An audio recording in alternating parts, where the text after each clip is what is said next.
ਪੰਜਾਬ ਦਾ ਜਿਹੜਾ ਸੂਬਾ ਪੱਧਰੀ ਸਮਾਗਮ ਹੈ ਐਤਕੀ ਗਣਤੰਤਰ ਦਿਵਸ ਦੇ ਉੱਤੇ ਉਹ ਜਲੰਧਰ ਦੇ ਵਿੱਚ ਮਨਾਇਆ ਜਾ ਰਿਹਾ ਹੈ। ਜਿਹੜਾ ਸਾਡਾ ਰਾਸ਼ਟਰੀ ਪੱਧਰ ਤੇ ਸਮਾਗਮ ਹੁੰਦਾ ਹੈ ਦਿੱਲੀ ਦੇ ਵਿੱਚ ਪਰੇਡ ਗਰਾਊਂਡ ਵਿੱਚ, ਉੱਥੇ ਸਾਡੇ ਰਾਸ਼ਟਰਪਤੀ ਆਉਂਦੇ ਨੇ।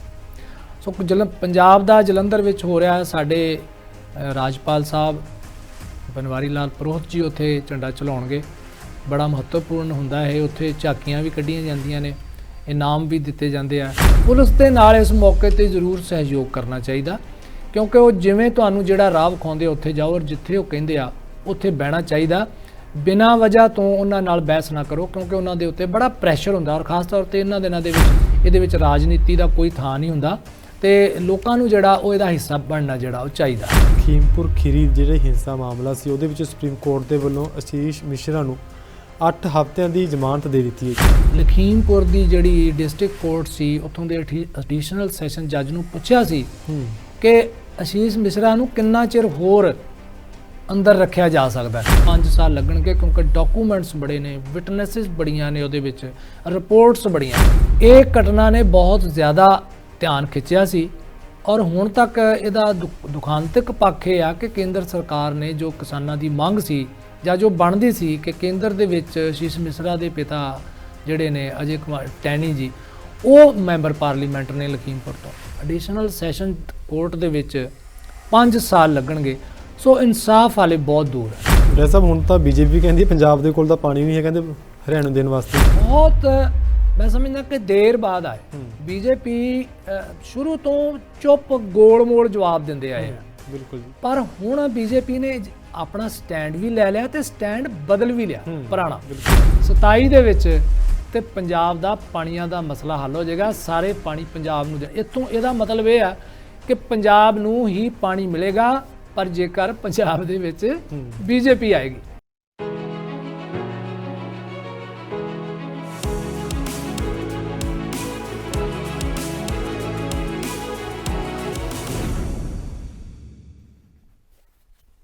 ਸਤਿ ਸ਼੍ਰੀ ਅਕਾਲ ਜੀ, ਤੁਸੀਂ ਵੇਖ ਰਹੇ ਹੋ D5 ਚੈਨਲ ਪੰਜਾਬੀ ਤੇ ਮੈਂ ਹਾਂ ਮਨਦੀਪ ਸਿੰਘ ਬਲੋਪਰ ਲੈ ਕੇ ਹਾਜ਼ਰ ਹਾਂ ਪ੍ਰੋਗਰਾਮ ਸਿਆਸੀ ਘਮਾਸਾਨ। ਇਸ ਪ੍ਰੋਗਰਾਮ ਦੇ ਵਿੱਚ ਸਾਡੇ ਨਾਲ ਨੇ ਸਾਡੇ ਗਰੁੱਪ ਐਡੀਟਰ ਅਮਰਜੀਤ ਸਿੰਘ ਵੜੈਚ ਜੀ। ਆਓ ਸਭ ਤੋਂ ਪਹਿਲਾਂ ਉਹਨਾਂ ਦਾ ਸਵਾਗਤ ਕਰ ਲੈਂਦੇ ਹਾਂ। ਵੜੈਚ ਸਾਹਿਬ, ਬਹੁਤ ਸਵਾਗਤ ਜੀ।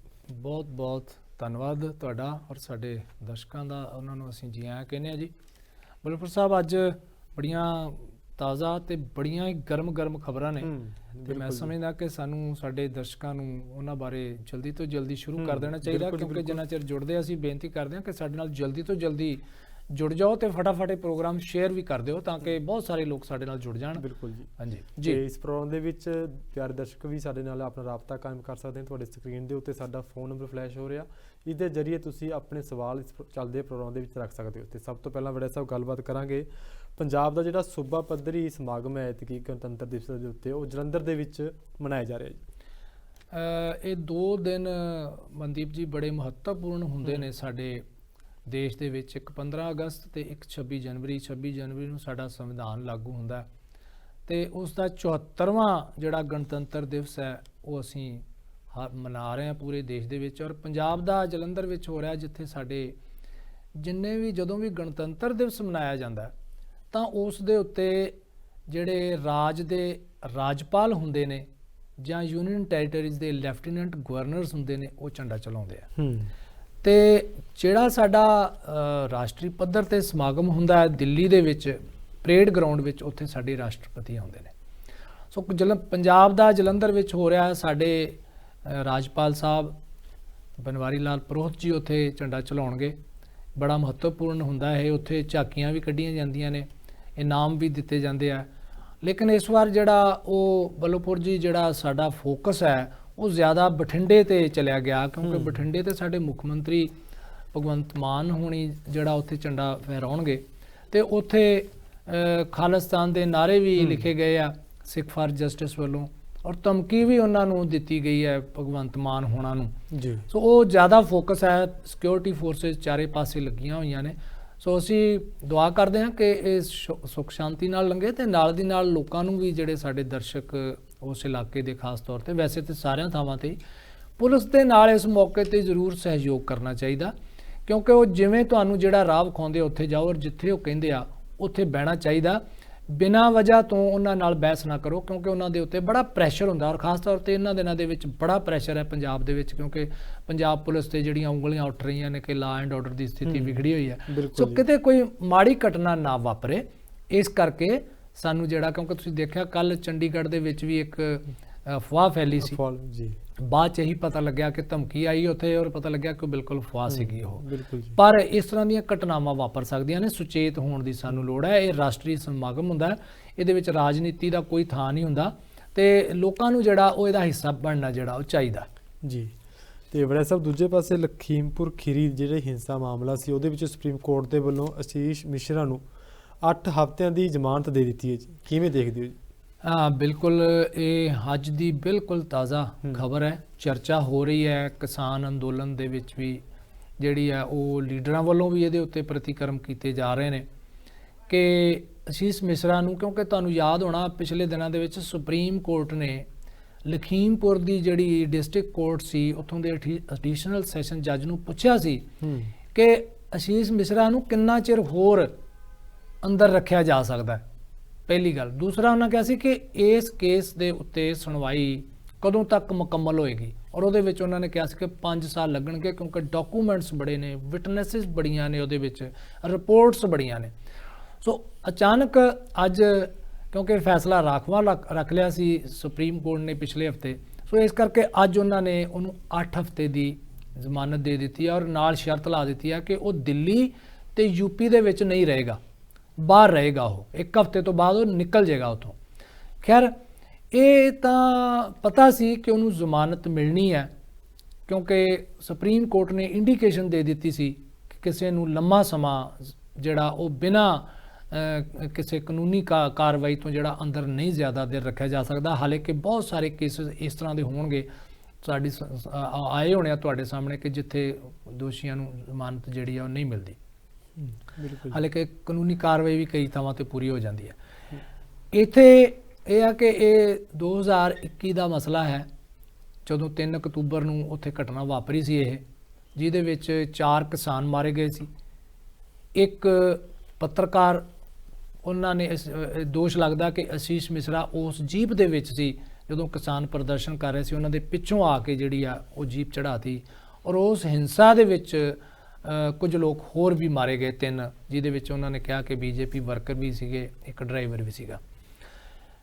ਇਹ ਘਟਨਾ ਨੇ ਬਹੁਤ ਜ਼ਿਆਦਾ ਧਿਆਨ ਖਿੱਚਿਆ ਸੀ, ਔਰ ਹੁਣ ਤੱਕ ਇਹਦਾ ਦੁਖਾਂਤਕ ਪੱਖ ਇਹ ਆ ਕਿ ਕੇਂਦਰ ਸਰਕਾਰ ਨੇ ਜੋ ਕਿਸਾਨਾਂ ਦੀ ਮੰਗ ਸੀ ਜਾਂ ਜੋ ਬਣਦੀ ਸੀ ਕਿ ਕੇਂਦਰ ਦੇ ਵਿੱਚ ਅਸ਼ੀਸ਼ ਮਿਸ਼ਰਾ ਦੇ ਪਿਤਾ ਜਿਹੜੇ ਨੇ ਅਜੇ ਕੁਮਾਰ ਟੈਣੀ ਜੀ, ਉਹ ਮੈਂਬਰ ਪਾਰਲੀਮੈਂਟ ਨੇ ਲਖੀਮਪੁਰ ਤੋਂ, ਉਹ ਸਟੇਟ ਹੋਮ ਮਿਨਿਸਟਰ ਨੇ ਸੈਂਟਰ ਗਵਰਨਮੈਂਟ 'ਚ। ਸੋ ਇਸ ਕਰਕੇ ਇਹ ਪ੍ਰਭਾਵ ਬਣਿਆ ਰਿਹਾ ਕਿ ਉਹ ਇਹ ਸਾਰਾ ਇੱਕ ਡਰਾਮਾ ਰਚਿਆ ਜਾ ਰਿਹਾ, ਤੇ ਇਹਨੂੰ ਜ਼ਮਾਨਤ ਮਿਲੇਗੀ। ਔਰ ਤੁਸੀਂ ਦੇਖੋ ਕਿ ਜਿਵੇਂ ਪਤਾ ਲੱਗਿਆ ਕਿ ਇਸ ਕੇਸ ਦੀ ਸੁਣਵਾਈ ਪੂਰੇ ਹੁੰਦੇ ਐਡੀਸ਼ਨਲ ਸੈਸ਼ਨ ਕੋਰਟ ਦੇ ਵਿੱਚ 5 ਸਾਲ ਲੱਗਣਗੇ। ਸੋ ਇਨਸਾਫ ਹਾਲੇ ਬਹੁਤ ਦੂਰ ਹੈ। ਪਰ ਕਿਉਂਕਿ ਇਸ ਤੋਂ ਪਹਿਲਾਂ ਹਰਿਆਣੇ ਦੇ ਵਿੱਚ ਵੀ ਗੁਰਮੀਤ ਰਾਮ ਰਹੀਮ ਜੋ ਡੇਰਾ ਸੱਚਾ ਸੌਦਾ ਦੇ ਮੁਖੀ ਨੇ, ਉਹਨਾਂ ਨੂੰ ਇਹਨਾਂ ਨੇ ਬਾਹਰ ਕੀਤਾ, ਉਹ ਪੈਰੋਲ ਤੇ ਆਏ ਆ। ਨਾਲ ਦੀ ਨਾਲ ਇਹਨਾਂ ਦੀ ਅਸ਼ੀਸ਼ ਮਿਸ਼ਰਾ ਦੀ ਵੀ ਜ਼ਮਾਨਤ ਹੋ ਗਈ ਹੈ। ਸੋ ਇਹ ਗੱਲਾਂ ਬੜੀਆਂ ਜੁੜਦੀਆਂ ਨੇ ਕਿ ਇਹ ਸਾਰਾ ਇੰਜ ਕਿਉਂ ਹੋ ਰਿਹਾ, ਕਿਉਂਕਿ 2024 ਵੀ ਆ ਰਿਹਾ, ਇਸ ਤੋਂ ਪਹਿਲਾਂ ਜਿਹੜਾ ਜਲੰਧਰ ਦੀ ਇਲੈਕਸ਼ਨ ਵੀ ਆ ਰਹੀ ਹੈ, ਕੁਝ ਹੋਰ ਇਲੈਕਸ਼ਨ ਵੀ ਆ ਰਹੀਆਂ ਨੇ।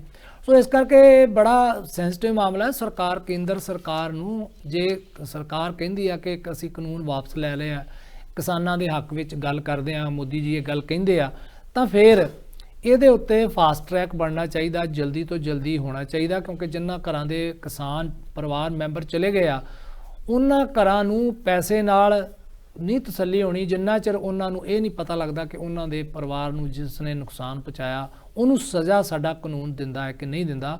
ਕਾਨੂੰਨ ਬਾਰੇ ਇਹ ਵੀ ਆ ਕਿ ਇਹਨਾਂ ਦਿਨਾਂ ਦੇ ਵਿੱਚ ਸੁਪਰੀਮ ਕੋਰਟ ਤੇ ਸਰਕਾਰ ਦੇ ਦਰਮਿਆਨ ਵੀ ਠਣੀ ਹੋਈ ਆ। ਸਾਡੇ ਜਿਹੜੇ ਕਾਨੂੰਨ ਮੰਤਰੀ ਆ ਰਿਜੂ ਹੋਣੀ, ਉਹਨਾਂ ਨੇ ਵੀ ਕਈ ਸਵਾਲ ਉਠਾਏ, ਸਾਡੇ ਵਾਈਸ ਪ੍ਰੈਜ਼ੀਡੈਂਟ ਹੋਣਾ ਨੇ ਉਠਾ ਦਿੱਤੇ ਆ ਕਿ ਸੁਪਰੀਮ ਕੋਰਟ ਜਿਹੜੀ ਆ ਉਹ ਇੱਕ ਖਾਸ ਦਾਇਰੇ ਤੋਂ ਬਾਹਰ ਆ ਰਹੀ ਹੈ। ਔਰ ਇਹਦੇ ਨਾਲ ਸਰਕਾਰ ਨੇ ਕਿਹਾ ਕਿ ਜਿਹੜੇ ਜੱਜਾਂ ਨੂੰ ਨਿਯੁਕਤ ਕਰਨ ਦੀ ਜਿਹੜੀ ਹੈ ਉਹ ਪਾਵਰ ਸਰਕਾਰ ਕੋਲੇ ਹੋਣੀ ਚਾਹੀਦੀ ਹੈ, ਕੋਲਜੀਅਮ ਕੋਲੇ ਜਿਹੜੀ ਆ ਉਹ ਠੀਕ ਨਹੀਂ ਹੈਗੀ। ਸੋ ਇਸ ਤੋਂ ਪਤਾ ਇਹ ਲੱਗਦਾ ਕਿ ਸਰਕਾਰ ਆਉਣ ਵਾਲੇ ਸਮੇਂ ਦੇ ਵਿੱਚ ਕੋਈ ਨਵੀਂ ਮੂਵ ਚੱਲ ਰਹੀ ਆ ਜਿਸ ਦੇ ਨਾਲ ਜੁਡੀਸ਼ਰੀ ਦੇ ਉੱਤੇ ਉਹ ਕਿਸੇ ਢੰਗ ਨਾਲ ਪ੍ਰਭਾਵ ਪਾਉਣ ਦਾ ਆਪਣਾ ਪ੍ਰਬੰਧ ਜਿਹੜਾ ਉਹ ਕਰ ਲੇਗੀ। ਸੋ ਇਹਦੇ ਉੱਤੇ ਲੋਕਾਂ ਦੇ ਪ੍ਰਤੀਕਰਮ ਹੋਣਗੇ। ਸਾਡੇ ਦਰਸ਼ਕ ਵੀ ਸਾਡੇ ਨਾਲ ਗੱਲ ਕਰ ਸਕਦੇ ਆ ਕਿ ਜੀ ਸਾਡੇ ਨਾਲ ਇੱਕ ਦਰਸ਼ਕ ਜੁੜ ਚੁੱਕੇ ਨੇ ਜੀ। ਹੈਲੋ। ਹਾਂਜੀ ਬੱਲੇਪੁਰ ਤੇ ਆਪਣੇ ਵੜੈਣ ਜੀ, ਸਤਿ ਸ੍ਰੀ ਅਕਾਲ ਜੀ। ਸਤਿ ਸ਼੍ਰੀ ਅਕਾਲ ਜੀ ਪਵਨ ਬੋਲਦਾ ਵੜੈਣ ਜੀ। ਜੀ ਪਵਨ ਸਰ ਇੱਕ ਤਾਂ ਤੁਸੀਂ ਜ਼ਿਕਰ ਕੀਤਾ ਮਤਲਬ ਵੀ ਕਾਨੂੰਨ ਵਾਪਸ ਲੈ ਲਏ, ਹੂੰ ਪਰ ਠੀਕ ਹੈ ਕਾਨੂੰਨ ਵਾਪਸ ਲੈ ਲਏ, ਪਰ ਅਜੇ ਅਧੂਰਾ ਨੇ MSP ਗਰੰਟੀ ਵਾਲਾ ਕੋਈ ਹੱਲ ਨਹੀਂ ਹੋਇਆ। ਉਹ ਵੀ ਅਜੇ ਅੱਧੀ ਨਿਰਾਸ਼ਾ ਪੱਲੇ ਆ ਕਿਸਾਨਾਂ ਦੇ। ਬਿਲਕੁਲ ਜੀ ਬਿਲਕੁਲ। ਤੇ ਇੱਕ ਵੜੈਣ ਸਾਹਿਬ ਇੱਕ ਦਿਨ ਆਪਾਂ ਜ਼ਿਕਰ ਆਪਣਾ ਹੋਈ ਸੀ ਗੱਲ, ਮਤਲਬ ਪਾਣੀਆਂ ਦੇ ਮਤਲਬ ਗੱਲ ਚਲੀ ਗਈ ਸੀ ਧੌਲੀ ਧਾਰ ਹਿਮਾਚਲ ਚ ਜੀ। ਤੇ ਮੈਂ ਤੁਹਾਨੂੰ ਯਾਦ ਕਰਾ ਦਿੰਦਾ ਨਾ, ਮੈਂ ਗਿਆ 90-91 ਦਾ, ਉਸ ਟਾਈਮ ਉਹਨਾਂ ਕੋਲ ਪਾਣੀ ਸੀ, ਉਹਦੇ ਬਾਅਦ ਹੋਰ ਘਟ ਗਿਆ ਹੋਵੇ ਜਾਂ ਉਦੋਂ ਪਹਿਲਾਂ ਵੱਧ ਹੋਵੇ, ਉਹਦੇ ਬਾਰੇ ਮੈਨੂੰ ਜਾਣਕਾਰੀ ਨਹੀਂ। ਮੈਂ ਮਤਲਬ 90-99 ਦੇ ਇੱਥੇ 91 ਤੱਕ ਗਿਆ ਸੀ, ਵੇਲੋ ਕਿੰਨੇ ਸਾਲ ਹੋ ਗਏ, ਉਦੋਂ ਪਾਣੀ ਇੰਨਾ ਕੁ ਸੀ, ਹੁਣ ਦਾ ਤਾਂ ਫਿਰ ਹੋਰ ਘਟ ਗਿਆ ਹੋਵੇ ਜਾਂ ਪਹਿਲਾਂ ਜ਼ਿਆਦਾ ਹੋਵੇਗਾ। ਬਹੁਤ ਘਟ ਗਿਆ। ਉੱਥੇ ਸਿਰਫ ਇੱਕ PVC ਪਾਈਪ ਉੱਪਰੋਂ ਲਿਆ ਕੇ ਟੂਟੀ ਜਿੰਨਾ ਪਾਣੀ ਚੱਲਦਾ, ਲੋਕੀ ਉਹਦੇ ਵਿੱਚ ਸ਼ਰਧਾ ਦੇ ਨਾਲ ਇਸ਼ਨਾਨ ਕਰਦੇ ਆ ਤੇ ਪਾਣੀ ਬਹੁਤ ਘਟ ਗਿਆ। ਪਹਾੜਾਂ ਨੂੰ ਵੀ ਬਹੁਤ ਵੱਡਾ ਨੁਕਸਾਨ ਹੋ ਗਿਆ। ਪਾਣੀ ਇੰਨਾ ਥੱਲੇ ਚਲਿਆ ਗਿਆ ਕਿ ਕੁਝ ਇਲਾਕੇ ਇਹੋ ਜਿਹੇ ਆ ਹਿਮਾਚਲ ਦੇ ਵਿੱਚ ਜਿੱਥੇ ਸਾਨੂੰ ਉਹਨਾਂ ਨੇ ਦੱਸਿਆ ਕਿ ਜਿਹੜੇ ਬਹੁਤ ਵਧੀਆ ਸੇਬ ਪਹਿਲਾਂ ਪਹਾੜੀਆਂ ਦੇ ਬਿਲਕੁਲ ਥੱਲੇ ਹੁੰਦੇ ਸੀ, ਉਹ ਕੁਆਲਿਟੀ ਖਤਮ ਹੋ ਕੇ ਹੁਣ ਉਹ ਕਿਲੋਮੀਟਰ ਉੱਪਰ ਚਲੇ ਗਏ ਆ। ਸੋ ਇੰਨਾ ਅਸਰ ਜਿਹੜਾ ਮੌਸਮ ਦੇ ਉੱਤੇ ਹੋ ਚੁੱਕਿਆ ਹੈ। ਬਿਲਕੁਲ ਜੀ। ਤੇ ਵੜੈਣ ਸਾਹਿਬ ਹੁਣ ਤਾਂ BJP ਕਹਿੰਦੀ ਪੰਜਾਬ ਦੇ ਕੋਲ ਤਾਂ ਪਾਣੀ ਨਹੀਂ ਹੈ, ਕਹਿੰਦੇ ਹਰਿਆਣਾ ਨੂੰ ਦੇਣ ਵਾਸਤੇ ਜੀ। ਇਹ ਸੱਚਮੁੱਚ ਬੱਲੇਪੁਰ ਸਾਹਿਬ ਬਹੁਤ ਮੈਂ ਸਮਝਦਾ ਕਿ ਦੇਰ ਬਾਅਦ ਆਏ। BJP ਸ਼ੁਰੂ ਤੋਂ ਚੁੱਪ ਗੋਲ ਮੋਲ ਜਵਾਬ ਦਿੰਦੇ ਆਏ ਆ। ਬਿਲਕੁਲ ਜੀ। ਪਰ ਹੁਣ BJP ਨੇ ਆਪਣਾ ਸਟੈਂਡ ਵੀ ਲੈ ਲਿਆ ਤੇ ਸਟੈਂਡ ਬਦਲ ਵੀ ਲਿਆ ਪੁਰਾਣਾ। ਬਿਲਕੁਲ ਇਹ ਚੰਗੀ ਗੱਲ ਹੈ ਕਿਉਂਕਿ BJP ਇਹ ਦਾਅਵਾ ਕਰਦੀ ਆ ਕਿ ਉਹਨਾਂ ਨੇ 2027 ਵਿੱਚ ਪੰਜਾਬ 'ਚ ਸਰਕਾਰ ਬਣਾਉਣੀ ਹੈ, ਤਾਂ ਤੁਸੀਂ ਇਹ ਸਮਝ ਲਓ ਕਿ ਇਹ ਉਹਨਾਂ ਦਾ ਪਹਿਲਾ ਜਿਹੜਾ ਨਾ ਸ਼ਾਟ ਹੈ। ਉਹ ਹੁਣ ਦੇਖੋ ਕੇਂਦਰ ਦੇ ਵਿੱਚ ਉਹਨਾਂ ਦੀ ਸਰਕਾਰ ਹੈ, ਮਸਲਾ ਸਾਡਾ ਹਰਿਆਣੇ ਨਾਲ ਹੈ, ਉੱਥੇ ਵੀ ਸਰਕਾਰ ਉਹਨਾਂ ਦੀ, ਹਰਿਆਣੇ 'ਚ ਵੀ ਉਹਨਾਂ ਦੀ ਸਰਕਾਰ ਹੈ। ਸੋ ਇਹ ਇੰਪ੍ਰੈਸ਼ਨ ਬਣਾ ਰਹੇ ਆ ਕਿ ਜੇ ਅਸੀਂ ਆ ਗਏ 27 ਦੇ ਵਿੱਚ ਤੇ ਪੰਜਾਬ ਦਾ ਪਾਣੀਆਂ ਦਾ ਮਸਲਾ ਹੱਲ ਹੋ ਜਾਏਗਾ, ਸਾਰੇ ਪਾਣੀ ਪੰਜਾਬ ਨੂੰ ਇੱਥੋਂ ਇਹਦਾ ਮਤਲਬ ਇਹ ਆ ਕਿ ਪੰਜਾਬ ਨੂੰ ਹੀ ਪਾਣੀ ਮਿਲੇਗਾ, ਪਰ ਜੇਕਰ ਪੰਜਾਬ ਦੇ ਵਿੱਚ BJP ਆਏਗੀ। ਬਿਲਕੁਲ ਜੀ। ਪਰ ਦੂਸਰੀ ਗੱਲ ਇਹ ਆ ਕਿ ਠੀਕ ਹੈ, ਬਹੁਤ ਅੱਛੀ ਗੱਲ ਹੈ ਪੰਜਾਬ ਦੇ ਹੱਕ ਵਿੱਚ। ਅੰਮ੍ਰਿਤਸਰ ਦੇ ਵਿੱਚ ਇਹਨਾਂ ਦੀ ਜਿਹੜੀ 2 ਰੋਜ਼ਾ ਕਾਨਫਰੰਸ ਹੋਈ ਆ, ਉਹਦੇ ਵਿੱਚ ਇਹਨਾਂ ਦੇ ਨੈਸ਼ਨਲ ਲੀਡਰ ਵੀ ਆਏ ਆ, ਉੱਥੇ ਜਾਖੜ ਸਾਹਿਬ ਵੀ ਗਏ, ਮਨੋਰੰਜਨ ਕਾਲੀਆ ਵੀ ਗਏ, ਤੀਕਸ਼ਣ ਸੂਦ ਵੀ ਗਏ। ਅੱਛੀ ਗੱਲ ਹੈ ਇਹ। ਪਰ ਗੱਲ ਇਹ ਆ ਕਿ ਕਿਉਂ 2027 ਤੱਕ ਕਿਉਂ ਇੰਤਜ਼ਾਰ ਕੀਤਾ ਜਾਵੇ, ਪਹਿਲਾਂ ਕਿਉਂ ਨਹੀਂ ਕੀਤਾ ਜਾ ਸਕਦਾ। ਦੂਸਰੀ ਗੱਲ, ਇਹ ਬਿਆਨ ਆਉਣ ਦਾ ਇੱਕ ਹੋਰ ਵੀ ਕਾਰਨ ਹੈ ਜੀ, ਕਿਉਂਕਿ ਜਲੰਧਰ ਦੀ ਇਲੈਕਸ਼ਨ ਆ ਰਹੀ ਹੈ, ਜਲੰਧਰ ਦੀ ਪਾਰਲੀਮੈਂਟ ਦੀ ਜ਼ਿਮਨੀ ਚੋਣ ਆ ਰਹੀ ਆ, ਉਹਦੇ ਲਈ ਇੱਕ ਤਿਆਰੀ ਹੈ, ਉਹਦੇ ਵਿੱਚ ਟੈਸਟ ਕਰ ਲੈਣਗੇ ਇਸ ਬਿਆਨ ਨੂੰ। ਬਿਲਕੁਲ ਜੀ। ਔਰ 2027 ਦੇ ਲਈ ਸ਼ੁਰੂਆਤ ਕਰ ਲਈ ਹੈ ਇਹਨਾਂ ਨੇ, ਕਿਉਂਕਿ ਸਿੱਖਾਂ ਦੇ ਨਾਲ ਕੇਂਦਰ ਨੇ ਭਾਰਤੀ ਜਨਤਾ ਪਾਰਟੀ ਨੇ ਔਰ ਸਾਡੇ ਪ੍ਰਧਾਨ ਮੰਤਰੀ ਨੇ ਕਹਿ ਦਿੱਤਾ ਹੈ ਕਿ ਆਪਣੇ ਸਬੰਧ ਜਿਹੜੇ ਆ ਉਹ ਸੁਧਾਰੋ। ਔਰ ਅੱਜ ਵੀ ਪਤਾ ਲੱਗਿਆ, ਤੁਹਾਨੂੰ ਕੋਈ ਖਬਰ ਪਤਾ ਲੱਗੀ ਹੈ ਤਾਜ਼ਾ, ਅੱਜ ਉਹ ਵੀ ਜ਼ਿਕਰ ਕਰ ਦਿਓ। ਬਿਲਕੁਲ ਜੀ। ਆਪਣਾ ਸੁਨੀਲ ਜਾਖੜ ਹੋਰਾਂ ਦੀ ਜੀ ਨਹੀਂ, ਜਿਹੜੇ ਆਪਣੀ ਤਲਵੰਡੀ ਸਾਬੋ ਦੇ ਵਿੱਚ ਖਬਰ ਆਈ ਹੈ। ਹਾਂਜੀ। ਤੇ ਉਹ ਕੇਂਦਰੀ ਮੰਤਰੀ ਅੱਜ ਜਿਹੜੇ ਜਲ ਸ਼ਕਤੀ ਮੰਤਰੀ ਨੇ ਆਪਣੇ ਗੁਰਜਿੰਦਰ ਸਖਾਵਤ, ਪੰਜਾਬ ਦੇ BJP ਇੰਚਾਰਜ ਵੀ ਨੇ, ਅੱਜ ਉਹਨਾਂ ਦੇ ਵੱਲੋਂ ਵੀ ਅਕਾਲ ਤਖਤ ਦੇ ਜਥੇਦਾਰ ਹਰਪ੍ਰੀਤ ਸਿੰਘ ਦੇ ਨਾਲ ਮੁਲਾਕਾਤ ਕੀਤੀ ਗਈ ਹੈ ਜੀ। ਇਹ ਸਾਨੂੰ ਚੱਲਦੇ ਪ੍ਰੋਗਰਾਮ ਦੇ ਵਿੱਚ ਜਾਣਕਾਰੀ ਮਿਲੀ ਹੈ, ਵਿਸਤਾਰ ਦੇ ਵਿੱਚ ਹਾਲੇ ਸਾਡੇ ਕੋਲੇ ਨਹੀਂ ਆਈ, ਪਰ ਇਹ ਵੀ ਇੱਕ ਉਸੇ ਦਿਸ਼ਾ ਦੇ ਵਿੱਚ ਚੱਲ ਰਹੀ ਹੈ ਗੱਲ। ਕਿਉਂਕਿ ਤੁਹਾਨੂੰ ਪਤਾ ਹੋਣਾ ਚਾਹੀਦਾ ਕਿ ਪਰਸੋਂ ਝਿੰਡਾ ਸਾਹਿਬ ਨੇ ਆਪਣੀ ਵੱਖਰੀ ਕਮੇਟੀ ਦਾ ਐਲਾਨ ਕਰ ਦਿੱਤਾ। ਆਪਾਂ ਉਦੋਂ ਵੀ ਗੱਲ ਕੀਤੀ ਸੀ ਨਾ ਇਹ ਕਿ ਇੱਕ ਟਕਰਾਅ ਦੀ ਸਥਿਤੀ ਬਣ ਸਕਦੀ ਆ, ਕਿਉਂਕਿ ਉੱਥੇ ਪਹਿਲਾਂ ਜਿਹੜੀ ਆ ਉਹ ਕਰਮਜੀਤ ਜਿਹੜੇ ਸੰਤ ਨੇ ਮੰਤ ਜੀ, ਉਹਨਾਂ ਨੇ ਕਾਰਜਕਾਰੀ ਪ੍ਰਧਾਨ ਬਣਾਇਆ ਹੋਇਆ, ਤੇ ਝਿੰਡਾ ਸਾਹਿਬ ਕਿਉਂਕਿ ਪਹਿਲਾਂ ਲੰਮਾ ਸਮਾਂ ਰਹੇ, ਹੁਣ ਉਹਨਾਂ ਨੇ ਨਵੀਂ ਕਾਰਜਕਾਰਨੀ ਬਣਾ ਦਿੱਤੀ ਆ। ਔਰ ਇਹ ਪਤਾ ਲੱਗਿਆ ਕਿ ਅਕਾਲ ਤਖਤ ਵੱਲੋਂ ਝਿੰਡਾ ਜੀ ਨੂੰ ਜਿਹੜੇ ਆ ਉਹ ਹਮਾਇਤ ਹੈ। ਕਿੰਨੀ ਕੁ ਸੱਚਾਈ ਹੈ ਇਹਦੇ ਬਾਰੇ ਤਾਂ ਨਹੀਂ ਹਾਲੇ ਪੂਰੀ ਤਰ੍ਹਾਂ ਪਤਾ, ਪਰ ਇਹ ਪਤਾ ਲੱਗ ਚੁੱਕਿਆ, ਗੱਲ ਤੁਰ ਪਈ ਹੈ। ਸੋ ਉਸ ਪ੍ਰਸੰਗ ਦੇ ਵਿੱਚ ਤੁਸੀਂ ਗਜਿੰਦਰ ਸ਼ੇਖਾਵਤ ਜੀ ਦੀ ਮੁਲਾਕਾਤ ਅਕਾਲ ਤਖਤ ਸਾਹਿਬ ਦੇ ਜਥੇਦਾਰ ਨਾਲ ਅਸੀਂ ਵੇਖਦੇ ਹਾਂ ਕਿ ਇੱਕ ਉਸ ਸਟ੍ਰੈਟਜੀ ਨੂੰ ਬਦਲਣ ਵਾਸਤੇ ਇਹ ਇੱਕ ਮੁਲਾਕਾਤ ਜਿਹੜੀ ਆ ਉਹ ਹੋ ਸਕਦੀ ਆ। ਚੰਗਾ ਹੀ ਹੋਣਾ ਚਾਹੀਦਾ ਇਹਦੇ ਵਿੱਚ, ਔਰ ਦੋਨਾਂ ਧਿਰਾਂ ਨੂੰ, ਸਾਰੀਆਂ ਧਿਰਾਂ ਨੂੰ ਪੱਖ ਵਿੱਚ ਵੇਖਣਾ ਚਾਹੀਦਾ, ਰਾਜਨੀਤੀ ਜਿਹੜੀ ਆ ਉਹ ਨਹੀਂ ਕਰਨੀ ਚਾਹੀਦੀ। ਜੀ ਜੀ। ਤੇ ਦੂਜੇ ਪਾਸੇ ਅੱਜ ਪੰਜਾਬ ਦੇ ਆਪ ਵਿਧਾਇਕ ਕੁੰਵਰ ਵਿਜੇ ਪ੍ਰਤਾਪ ਨੇ ਵੀ ਕਹਿੰਦੇ ਅਸਤੀਫਾ ਦੇ ਦਿੱਤਾ ਜੀ। ਕੀ ਕੁਝ ਅਪਡੇਟ ਹੈ ਜੀ ਮੇਨ, ਕਾਹਦੇ ਉਹਦੇ ਤੋਂ ਅਸਤੀਫਾ ਦਿੱਤਾ ਜੀ, ਕਿਹੜੇ ਤੋਂ? ਇਸ ਤਰ੍ਹਾਂ ਕਿ ਕੁੰਵਰ ਵਿਜੇ ਪ੍ਰਤਾਪ ਜੀ 2020-21 ਤੋਂ ਹੀ ਜਿਹੜੇ ਆ ਉਹ ਚਰਚਾ ਦਾ ਵਿਸ਼ਾ ਰਹੇ ਆ, ਔਰ ਪਹਿਲਾਂ ਪਤਾ ਸੀ ਕਿ ਲੱਗ ਗਿਆ ਸੀ ਕਿ ਛੱਡਣਗੇ ਨੌਕਰੀ, ਔਰ ਇਹ ਵੀ ਪਤਾ ਲੱਗ ਗਿਆ ਸੀ ਕਿ ਆਮ ਆਦਮੀ ਪਾਰਟੀ ਜਾਣਗੇ। ਉਹ ਜਿੱਤ ਵੀ ਗਏ ਆ ਕੇ, ਪਰ ਲੋਕਾਂ ਨੂੰ ਇਹ ਸੀ ਕਿ ਕੁੰਵਰ ਵਿਜੇ ਪ੍ਰਤਾਪ ਕਿਉਂਕਿ ਪੁਲਿਸ ਵਿੱਚ ਰਹੇ ਆ, ਇਸ ਤਰ੍ਹਾਂ ਉਹਨਾਂ ਨੇ ਬਹਿਬਲ ਕਲਾ ਤੇ ਕੋਟਕਪੂਰਾ ਤੇ ਰਿਪੋਰਟਾਂ ਵੀ ਦਿੱਤੀਆਂ ਹੋਈਆਂ ਨੇ, ਉਹ ਆਪਣੇ ਆਪ ਨੂੰ ਪੰਜਾਬ ਹਤੈਸ਼ੀ ਕਹਿੰਦੇ ਆ, ਔਰ ਬਹੁਤ ਵੱਡਾ ਦਾਅਵਾ ਕਰਦੇ ਆ ਉਹ ਕਿ ਉਹ ਜੰਮਪਲ ਕਿੱਥੋਂ ਦੇ ਨੇ, ਗੁਰੂ ਗੋਬਿੰਦ ਸਿੰਘ ਜੀ ਦੀ ਜਿਹੜੀ ਧਰਤੀ ਹੈ ਵਰਸਾਈ ਹੋਈ ਪਟਨਾ ਦੇ। ਉਹ ਕਹਿੰਦੇ ਮੈਨੂੰ ਗੁਰੂ ਗੋਬਿੰਦ ਸਿੰਘ ਨੇ ਇਹ ਥਾਪੜਾ ਦਿੱਤਾ ਤੇ ਮੈਂ ਇਨਸਾਫ ਲਈ ਉਹਨਾਂ ਦੀ ਅਦਾਲਤ ਦੇ ਵਿੱਚ ਕੇਸ ਪਾ ਦਿੱਤਾ ਹੈ, ਇਸ ਕਰਕੇ ਮੈਂ ਹੁਣ ਰਿਜ਼ਾਈਨ ਕਰਕੇ ਪੋਲਿਟਿਕਸ ਦੇ ਵਿੱਚ ਆ ਗਏ। ਹੋ ਬਹੁਤ ਵੱਡੇ ਪੱਧਰ ਤੇ ਉਹਨਾਂ ਨੂੰ ਸ਼ਾਮਲ ਵੀ ਕੀਤਾ ਗਿਆ ਸੀ, ਔਰ ਆਸ ਸੀ ਕਿ ਉਹ ਪੰਜਾਬ ਦੀ law and order the situation ਸਾਂਭਣਗੇ, ਸ਼ਾਇਦ ਉਹਨਾਂ ਨੂੰ ਮੰਤਰੀ ਬਣਾ ਦਿੱਤਾ ਜਾਵੇ। ਹਾਲਾਂਕਿ ਬਹੁਤ ਸਾਰੇ ਹੋਰ ਜਿਹੜੇ ਫਸਟ ਟਾਈਮਰ ਨੇ ਉਹਨਾਂ ਨੂੰ ਤਾਂ ਬਣਾ ਦਿੱਤਾ, ਬਿਲਕੁਲ ਜੀ, ਪਰ ਜਦੋਂ ਨਹੀਂ ਬਣਾਇਆ ਲੋਕਾਂ ਨੂੰ ਨਿਰਾਸ਼ਾ ਜ਼ਰੂਰ ਹੋਈ ਸੀ।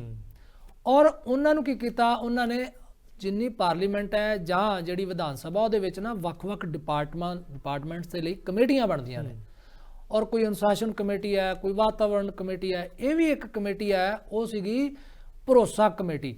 ਭਾਵ ਕਿ ਸਰਕਾਰਾਂ ਜਿਹੜੇ ਵਾਅਦੇ ਕਰਦੀਆਂ ਨੇ ਲੋਕਾਂ ਦੇ ਨਾਲ, ਚਾਹੇ ਉਹ ਮੈਨੀਫੈਸਟੋ 'ਚ ਕੀਤੇ ਹੋਏ ਆ, ਚਾਹੇ ਜਿਹੜੀ ਵਿਧਾਨ ਸਭਾ ਦੇ ਫਲੋਰ ਦੇ ਉੱਤੇ ਵਾਅਦੇ ਹੁੰਦੇ ਕਿ ਇੰਨੇ ਦਿਨਾਂ 'ਚ ਕੰਮ ਹੋ ਜਾਏਗਾ, ਕਿਉਂਕਿ ਜਦੋਂ ਐਮਐਲਏ ਸਵਾਲ ਪੁੱਛਦੇ ਆ ਤਾਂ ਮੰਤਰੀ ਉਹਦਾ ਜਵਾਬ ਦਿੰਦੇ, ਤਾਂ ਉਹਨਾਂ ਨੇ ਉਹ ਕਮੇਟੀ ਦੇ ਉਹਨਾਂ ਨੂੰ ਚੇਅਰਮੈਨ ਬਣਾਇਆ ਹੋਇਆ ਸੀ, ਔਰ ਉਹਨਾਂ ਨੇ ਇੱਕ ਮੀਟਿੰਗ ਬੁਲਾਈ ਹੋਈ ਸੀ ਪਰਸੋਂ। ਨਾਲ ਦੀ ਨਾਲ ਮੀਟਿੰਗ ਜਿਹੜੀ ਆ ਉਹ ਸਪੀਕਰ ਸਾਹਿਬ ਨੇ ਸਾਰੇ ਚੇਅਰਮੈਨਾਂ ਦੀ ਬੁਲਾ ਲਈ ਹੋਈ ਸੀਗੀ ਜੀ, ਲੇਕਿਨ ਇਹਨਾਂ ਨੇ ਕੁੰਵਰ ਵਿਜੇ ਪ੍ਰਤਾਪ ਨੇ ਮੀਟਿੰਗ ਬੁਲਾਈ ਹੋਈ ਸੀ ਜਿਹਦੇ ਵਿੱਚ ਪੁਲਿਸ ਅਧਿਕਾਰੀ ਵੀ ਸ਼ਾਮਲ ਸੀਗੇ, ਔਰ ਉਹ ਉੱਥੇ ਕੋਈ ਆਇਆ ਨਹੀਂ। ਔਰ ਉਹਨਾਂ ਨੇ ਕਿਉਂਕਿ ਦੂਸਰੀ ਮੀਟਿੰਗ ਵੀ ਬੁਲਾ ਲਈ ਗਈ, ਔਰ ਜਿਹੜੇ ਸੰਧਵਾ ਸਾਹਿਬ ਸੀ ਉਹਨਾਂ ਨੇ ਸਾਰੀਆਂ ਮੀਟਿੰਗਾਂ ਰੱਦ ਕਰ ਦਿੱਤੀਆਂ। ਸੋ ਉਹਨਾਂ ਨੂੰ ਉਹ ਭੰਗ ਹੀ ਕਰ ਦਿੱਤੀਆਂ ਇੱਕ ਹਿਸਾਬ ਨਾਲ, ਉਹ ਕਹਿੰਦੇ ਨਵੀਆਂ ਕਮੇਟੀਆਂ ਜਿਹੜੀਆਂ ਬਣਨੀਆਂ ਨੇ। ਸੋ ਇਸ ਕਰਕੇ ਕੁੰਵਰ ਵਿਜੇ ਪ੍ਰਤਾਪ ਨੇ ਇਹ ਪਤਾ ਸੀ ਕਿ ਉਸ ਮੀਟਿੰਗ ਦੇ ਵਿੱਚ ਬਹਿਬਲ ਕਲਾਂ ਤੇ ਬੇਅਦਬੀ ਵਾਲਾ ਮੁੱਦਾ ਵੀ ਡਿਸਕਸ ਹੋਏਗਾ, ਕਿਉਂਕਿ ਉਹਦੇ ਵਿੱਚ ਸਰਕਾਰਾਂ ਨੇ ਜਿਹੜੇ ਭਰੋਸੇ ਦਿੱਤੇ ਹੋਏ ਆ। ਬਿਲਕੁਲ ਜੀ। ਅੱਜ ਵੀ ਸੰਧਵਾ ਸਾਹਿਬ ਨੇ ਕਿਹਾ ਕਿ ਗੁਰੂ ਸਾਹਿਬ ਨੇ ਸਾਡੇ ਕੋਲੋਂ ਇਨਸਾਫ ਕਰਵਾਉਣਾ ਹੈ, ਉਹਦੇ ਪ੍ਰਤੀਕਰਮ 'ਚ ਉਹਨਾਂ ਨੇ ਕਿਹਾ। ਪਰ ਮੈਂ ਮਾਫੀ ਚਾਹਾਂਗਾ ਇੱਥੇ ਕਿ ਸੰਧਵਾ ਸਾਹਿਬ, ਸਰਕਾਰ ਨੇ ਕੋਈ ਇਨਸਾਫ ਨਹੀਂ ਕਰਨਾ, ਸਰਕਾਰ ਨੇ ਤਾਂ ਕੇਸ ਤਿਆਰ ਕਰਨਾ ਸਿਰਫ, ਇਨਸਾਫ ਤਾਂ ਅਦਾਲਤਾਂ ਨੇ ਦੇਣਾ। ਜੇ ਤੁਸੀਂ ਦੇਣਾ ਹੋਵੇ ਫਿਰ ਤੇ ਦੇ ਦਿੰਦੇ ਹੁਣ ਤੱਕ, ਫਿਰ ਤਾਂ ਤੁਸੀਂ 14 ਅਕਤੂਬਰ ਨੂੰ ਦੇ ਆਉਂਦੇ ਜਿਹੜਾ ਵਾਅਦਾ ਕਰਕੇ ਆਏ ਸੀ। ਤੁਸੀਂ ਇਨਸਾਫ ਨਹੀਂ ਦੇਣਾ, ਤੁਸੀਂ ਉਹਦਾ ਇੱਕ ਹਿੱਸਾ ਬਣੋਗੇ ਕੜੀ ਦਾ, ਔਰ ਕਦੋਂ ਤੱਕ ਕੇਸ ਜਾਏਗਾ ਇਹ ਹਾਲੇ ਸਮਾਂ ਲੱਗੇਗਾ, ਕਿਉਂਕਿ ਤੁਹਾਡੇ ਵੱਲ ਤਾਂ ਜਾਂਚ ਹੀ ਨਹੀਂ ਪੂਰੀ ਹੋਈ ਹਾਲ ਤੱਕ। ਜਿਵੇਂ ਕਿ ਲਖੀਮਪੁਰ ਖੀਰੀ ਵਾਲੇ ਦੇ 5 ਸਾਲ ਲੱਗਣਗੇ ਹਾਲੇ। ਸੋ ਉਹਨਾਂ ਨੇ ਉਸ ਤੋਂ ਅਸਤੀਫਾ ਦੇ ਦਿੱਤਾ। ਇਹ ਝਟਕਾ ਹੈ ਬਹੁਤ ਵੱਡਾ ਸਰਕਾਰ ਨੂੰ, ਕਿਉਂਕਿ ਉਹਨਾਂ ਦੀ ਗੱਲ ਜਿਹੜੀ ਹੈ ਉਹ 65 ਨਹੀਂ ਬੈਠ ਰਹੀ ਕੁੰਵਰ ਵਿਜੇ ਪ੍ਰਤਾਪ ਦੀ ਸਰਕਾਰ ਹੋਣ ਨਾਲ। ਪਰ ਵਿਧਾਨ ਸਭਾ ਵਿੱਚ ਵੀ ਉਹਨਾਂ ਨੂੰ ਇਸ ਮੁੱਦੇ ਦੇ ਉੱਤੇ ਜਿਹੜਾ ਉਹ ਖੁੱਲ ਕੇ ਬੋਲਣ ਨਹੀਂ ਦਿੱਤਾ ਗਿਆ, ਬਾਅਦ ਦੇ ਵਿੱਚ ਵੀ ਉਹ ਚੁੱਪ ਨੇ ਹਾਲੇ ਤੱਕ। ਸੋ ਇਹ ਮੁੱਦਾ ਕੋਈ ਨਵੀਂ ਤੂਲ ਜਿਹੜੀ ਆ ਉਹ ਫੜ ਸਕਦਾ, ਤੇ ਮੈਂ ਸਮਝਦਾ ਉਹ ਇਹ ਅਸਤੀਫਾ ਦੇ ਕੇ ਉਹਨਾਂ ਨੇ ਆਪਣੇ ਹੱਕ ਦੇ ਵਿੱਚ ਨੰਬਰ ਤਾਂ ਜਿਹੜੇ ਆ ਉਹ ਕਰ ਲਏ ਹੋਏ ਆ। ਬਿਲਕੁਲ ਜੀ ਜੀ। ਤੇ ਦੂਜੇ ਪਾਸੇ ਸ਼੍ਰੋਮਣੀ ਕਮੇਟੀ ਦੇ ਪ੍ਰਧਾਨ ਹਰਜਿੰਦਰ ਸਿੰਘ ਧਾਮੀ ਹੋਰਾਂ ਨੇ ਮਾਨ ਸਰਕਾਰ ਤੇ ਵੀ ਨਿਸ਼ਾਨੇ ਸਾਧੇ ਨੇ ਜੀ। ਦੇਖੋ, ਇਸ ਕਿਸਮ ਦੇ ਜਿਹੜੇ ਨਿਸ਼ਾਨਿਆਂ ਵਾਲੀ ਗੱਲ ਹੈ ਨਾ, ਇਹ ਸਾਰੀਆਂ ਹੀ ਪਾਰਟੀਆਂ ਸਾਧ ਰਹੇ ਨੇ। ਐਸਜੀਪੀਸੀ ਜਿਹੜੀ ਆ ਉਹ ਹਰਿਆਣੇ 'ਚ ਜਿਹੜੀ ਬਣੀ ਆ ਕਮੇਟੀ, ਉਹਨੂੰ ਲੈ ਕੇ ਸਾਧ ਰਹੇ ਆ। ਧਾਮੀ ਸਾਹਿਬ ਪਹਿਲਾਂ ਵੀ ਕਈ ਵਾਰੀ ਜਿਹੜੀ ਆ ਉਹ ਗੱਲ ਕਰ ਚੁੱਕੇ ਹੋਏ ਆ, ਪਰ ਗੱਲ ਇਹ ਆ ਕਿ ਲੋਕਾਂ ਦੇ ਸਾਹਮਣੇ ਸੱਚ ਆਉਣਾ ਚਾਹੀਦਾ। ਬਿਲਕੁਲ ਜੀ। ਸਾਡੇ ਬਹੁਤ ਸਾਰੇ ਦਰਸ਼ਕ ਜਿਹੜੇ ਵੇਖਦੇ ਹੋਣਗੇ, ਉਹ ਗੱਲ ਉਹਨਾਂ ਦੇ ਮਨ 'ਚ ਵੀ ਆਉਂਦੀ ਹੋਏਗੀ ਵੀ ਜੇ ਐਸਜੀਪੀਸੀ ਪੰਜਾਬ ਦੇ ਵਿੱਚ ਬਣ ਸਕਦੀ ਹੈ ਤੇ ਹਰਿਆਣੇ ਵਾਲੇ ਕਿਉਂ ਨਹੀਂ ਬਣਾ ਸਕਦੇ। ਬਿਲਕੁਲ। ਰਾਜਸਥਾਨ 'ਚ ਵੀ ਗੱਲ ਸ਼ੁਰੂ ਹੋ ਗਈ ਹੋਈ ਹੈ। ਜੇ ਪਟਨਾ ਸਾਹਿਬ 'ਚ ਬੋਰਡ ਬਣ ਸਕਦਾ ਹੈ, ਮਹਾਰਾਸ਼ਟਰ 'ਚ ਬੋਰਡ ਬਣ ਸਕਦਾ ਹੈ, ਤੇ ਹਰਿਆਣੇ ਵਾਲੇ ਕਿਉਂ ਨਹੀਂ ਬਣਾ ਸਕਦੇ। ਇਹ ਇੱਕ ਸੋਚਣ ਵਿਚਾਰਨ ਵਾਲੀ ਗੱਲ ਹੈ ਕਿ ਸਾਰੇ ਗੁਰਦੁਆਰਾ ਸਾਹਿਬਾਨ ਦਾ ਜਿਹੜਾ ਪ੍ਰਬੰਧ ਹੈ, ਇੰਨੇ ਵੱਡੇ ਤੌਰ ਤੇ ਪ੍ਰਬੰਧ ਨਹੀਂ ਕਰ ਸਕਦੀ ਐਸਜੀਪੀਸੀ, ਕਿਉਂਕਿ ਇਹਦੇ ਨਾਲ ਕੰਟਰਾਡਿਕਸ਼ਨ ਹੈ। ਕਿਉਂਕਿ ਜਦੋਂ ਤੁਸੀਂ ਰਾਜ ਵਿੱਚ ਸੀਗੇ, ਬਾਦਲ ਸਰਕਾਰ ਸੀ, ਤਾਂ ਉਹਨਾਂ ਨੇ ਲੋਕਾਂ ਨਾਲ ਵਾਅਦੇ ਕੀਤੇ ਸੀ ਜੀ ਅਸੀਂ ਮੋਗਾ ਬਣਾ ਦਿਆਂਗੇ, ਜੀ। ਅਸੀਂ ਮੁਕਤਸਰ ਬਣਾ ਦਿਆਂਗੇ। ਕਾਂਗਰਸ ਨੇ ਕੀਤਾ ਸੀ, ਉਹਨਾਂ ਨੇ ਫਤਿਹਗੜ੍ਹ ਸਾਹਿਬ ਬਣਾਤਾ ਸੀ, ਕਿਸੇ ਨੇ ਪਠਾਨਕੋਟ ਬਣਾਤਾ। ਉਹ ਕਿਉਂ ਬਣਾਇਆ ਜਾਂਦਾ? ਤਾਂ ਕਿ ਲੋਕਾਂ ਦੇ ਕੰਮ ਜਲਦੀ ਹੋ ਸਕਣ, ਕਿਉਂਕਿ ਜਿੰਨੇ ਉੱਥੇ ਜਿਵੇਂ ਡੀਸੀ ਛੋਟਾ ਜ਼ਿਲ੍ਹਾ ਹੈ, ਉਹਦੇ ਪ੍ਰਬੰਧ ਵਧੀਆ ਹੋ ਸਕਦਾ ਤੇ ਉਹਦਾ ਵਿਕਾਸ ਜ਼ਿਆਦਾ ਹੋ ਸਕਦਾ ਹੈ। ਲੋਕਾਂ ਨੂੰ ਡੀਸੀ ਆਫਿਸ ਤੱਕ ਜਾਣ ਦੀ ਜਿਹੜੀ ਪਹੁੰਚ ਜਲਦੀ ਹੈ। ਸੋ ਇਸ ਕਰਕੇ ਇਹ ਵੀ ਗੱਲ ਬਣਦੀ ਆ ਕਿ ਐਸਜੀਪੀਸੀ ਸਾਰੇ ਜਿਹੜੇ ਗੁਰਦੁਆਰਾ ਸਾਹਿਬਾਨ ਉਹਨਾਂ ਦਾ ਪ੍ਰਬੰਧ ਨਹੀਂ ਚਲਾ ਸਕਦੀ, ਹਰਿਆਣੇ ਵਾਲੇ ਚਾਹੁੰਦੇ ਆ। ਇਹ ਗੱਲਾਂ ਸੋਚਣ ਵਿਚਾਰਨ ਵਾਲੀਆਂ ਨੇ।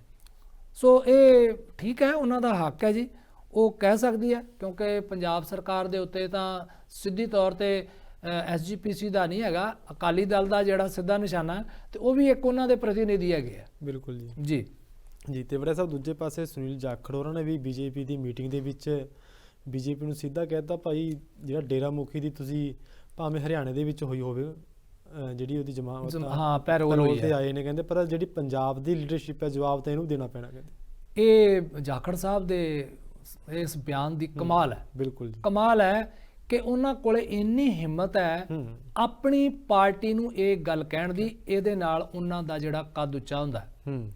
ਕਿਉਂਕਿ ਸੁਨੀਲ ਜਾਖੜ ਬਾਰੇ ਪਹਿਲਾਂ ਵੀ ਜਿਹੜੀ ਆ ਉਹ ਗੱਲਾਂ ਜਦੋਂ ਵੀ ਹੁੰਦੀਆਂ ਰਹੀਆਂ, ਉਹਨਾਂ ਨੂੰ ਬਿਲਕੁਲ ਇੱਕ ਸਾਫ਼ ਸੁਥਰਾ ਸਿਆਸਤਦਾਨ ਮੰਨਿਆ ਜਾਂਦਾ ਰਿਹਾ।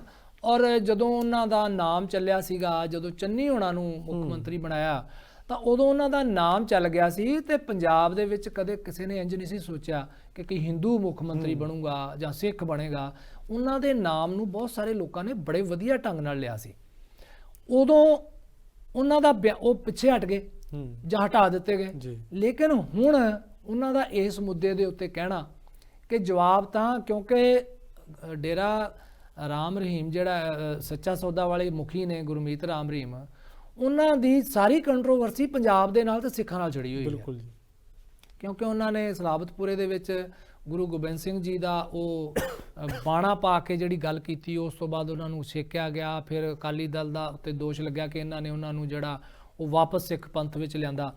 ਇਹ ਸਾਰੀਆਂ ਗੱਲਾਂ ਨੇ, ਪਰ ਵਾਰ-ਵਾਰ ਉਹਨਾਂ ਨੂੰ ਜਿਹੜੀ ਪੈਰੋਲ ਦੇਣੀ ਹਰਿਆਣੇ ਦੇ ਵਿੱਚ, ਉਹ ਸਿੱਧਾ ਨਿਸ਼ਾਨਾ ਜਾਂਦਾ ਕਿ ਹਰਿਆਣਾ ਸਰਕਾਰ ਦੇਣਾ ਚਾਹੁੰਦੀ ਹੈ। ਉਹ ਉਦੋਂ ਹੀ ਦਿੰਦੀ ਹੈ ਜਦੋਂ ਕੋਈ ਨਾ ਕੋਈ ਇਲੈਕਸ਼ਨ ਆਈ ਹੁੰਦੀ ਹੈ ਨੇੜੇ ਤੇੜੇ। ਹੁਣ ਵੀ ਜਿਹੜਾ ਉਹ ਸਥਿਤੀਆਂ ਬਦਲਦੀਆਂ ਆ ਰਹੀਆਂ ਨੇ। ਸੋ ਇਸ ਕਰਕੇ ਪਹਿਲੀ ਪੁਆਇੰਟ ਤੇ ਜਿਹੜੀ ਗੱਲ ਇਹ ਆ। ਦੂਸਰੀ ਗੱਲ, ਜਿਹੜਾ ਬਿਆਨ ਦਿੱਤਾ ਹੈ ਨਾ ਜਾਖੜ ਸਾਹਿਬ ਨੇ, ਉਹਦਾ ਇੱਕ ਹੋਰ ਵੀ, ਕਿਉਂਕਿ ਅੱਗੋਂ ਇਲੈਕਸ਼ਨਾਂ ਵੀ ਆਉਣੀਆਂ ਨੇ। ਬੜਾ ਸਾਹਿਬ ਆਪਾਂ ਇੱਕ ਕਾਲਰ ਲੈ ਲਈ, ਫਿਰ ਆਪਾਂ ਇਸ ਤੇ ਚਰਚਾ ਕਰਾਂਗੇ। ਬਿਲਕੁਲ।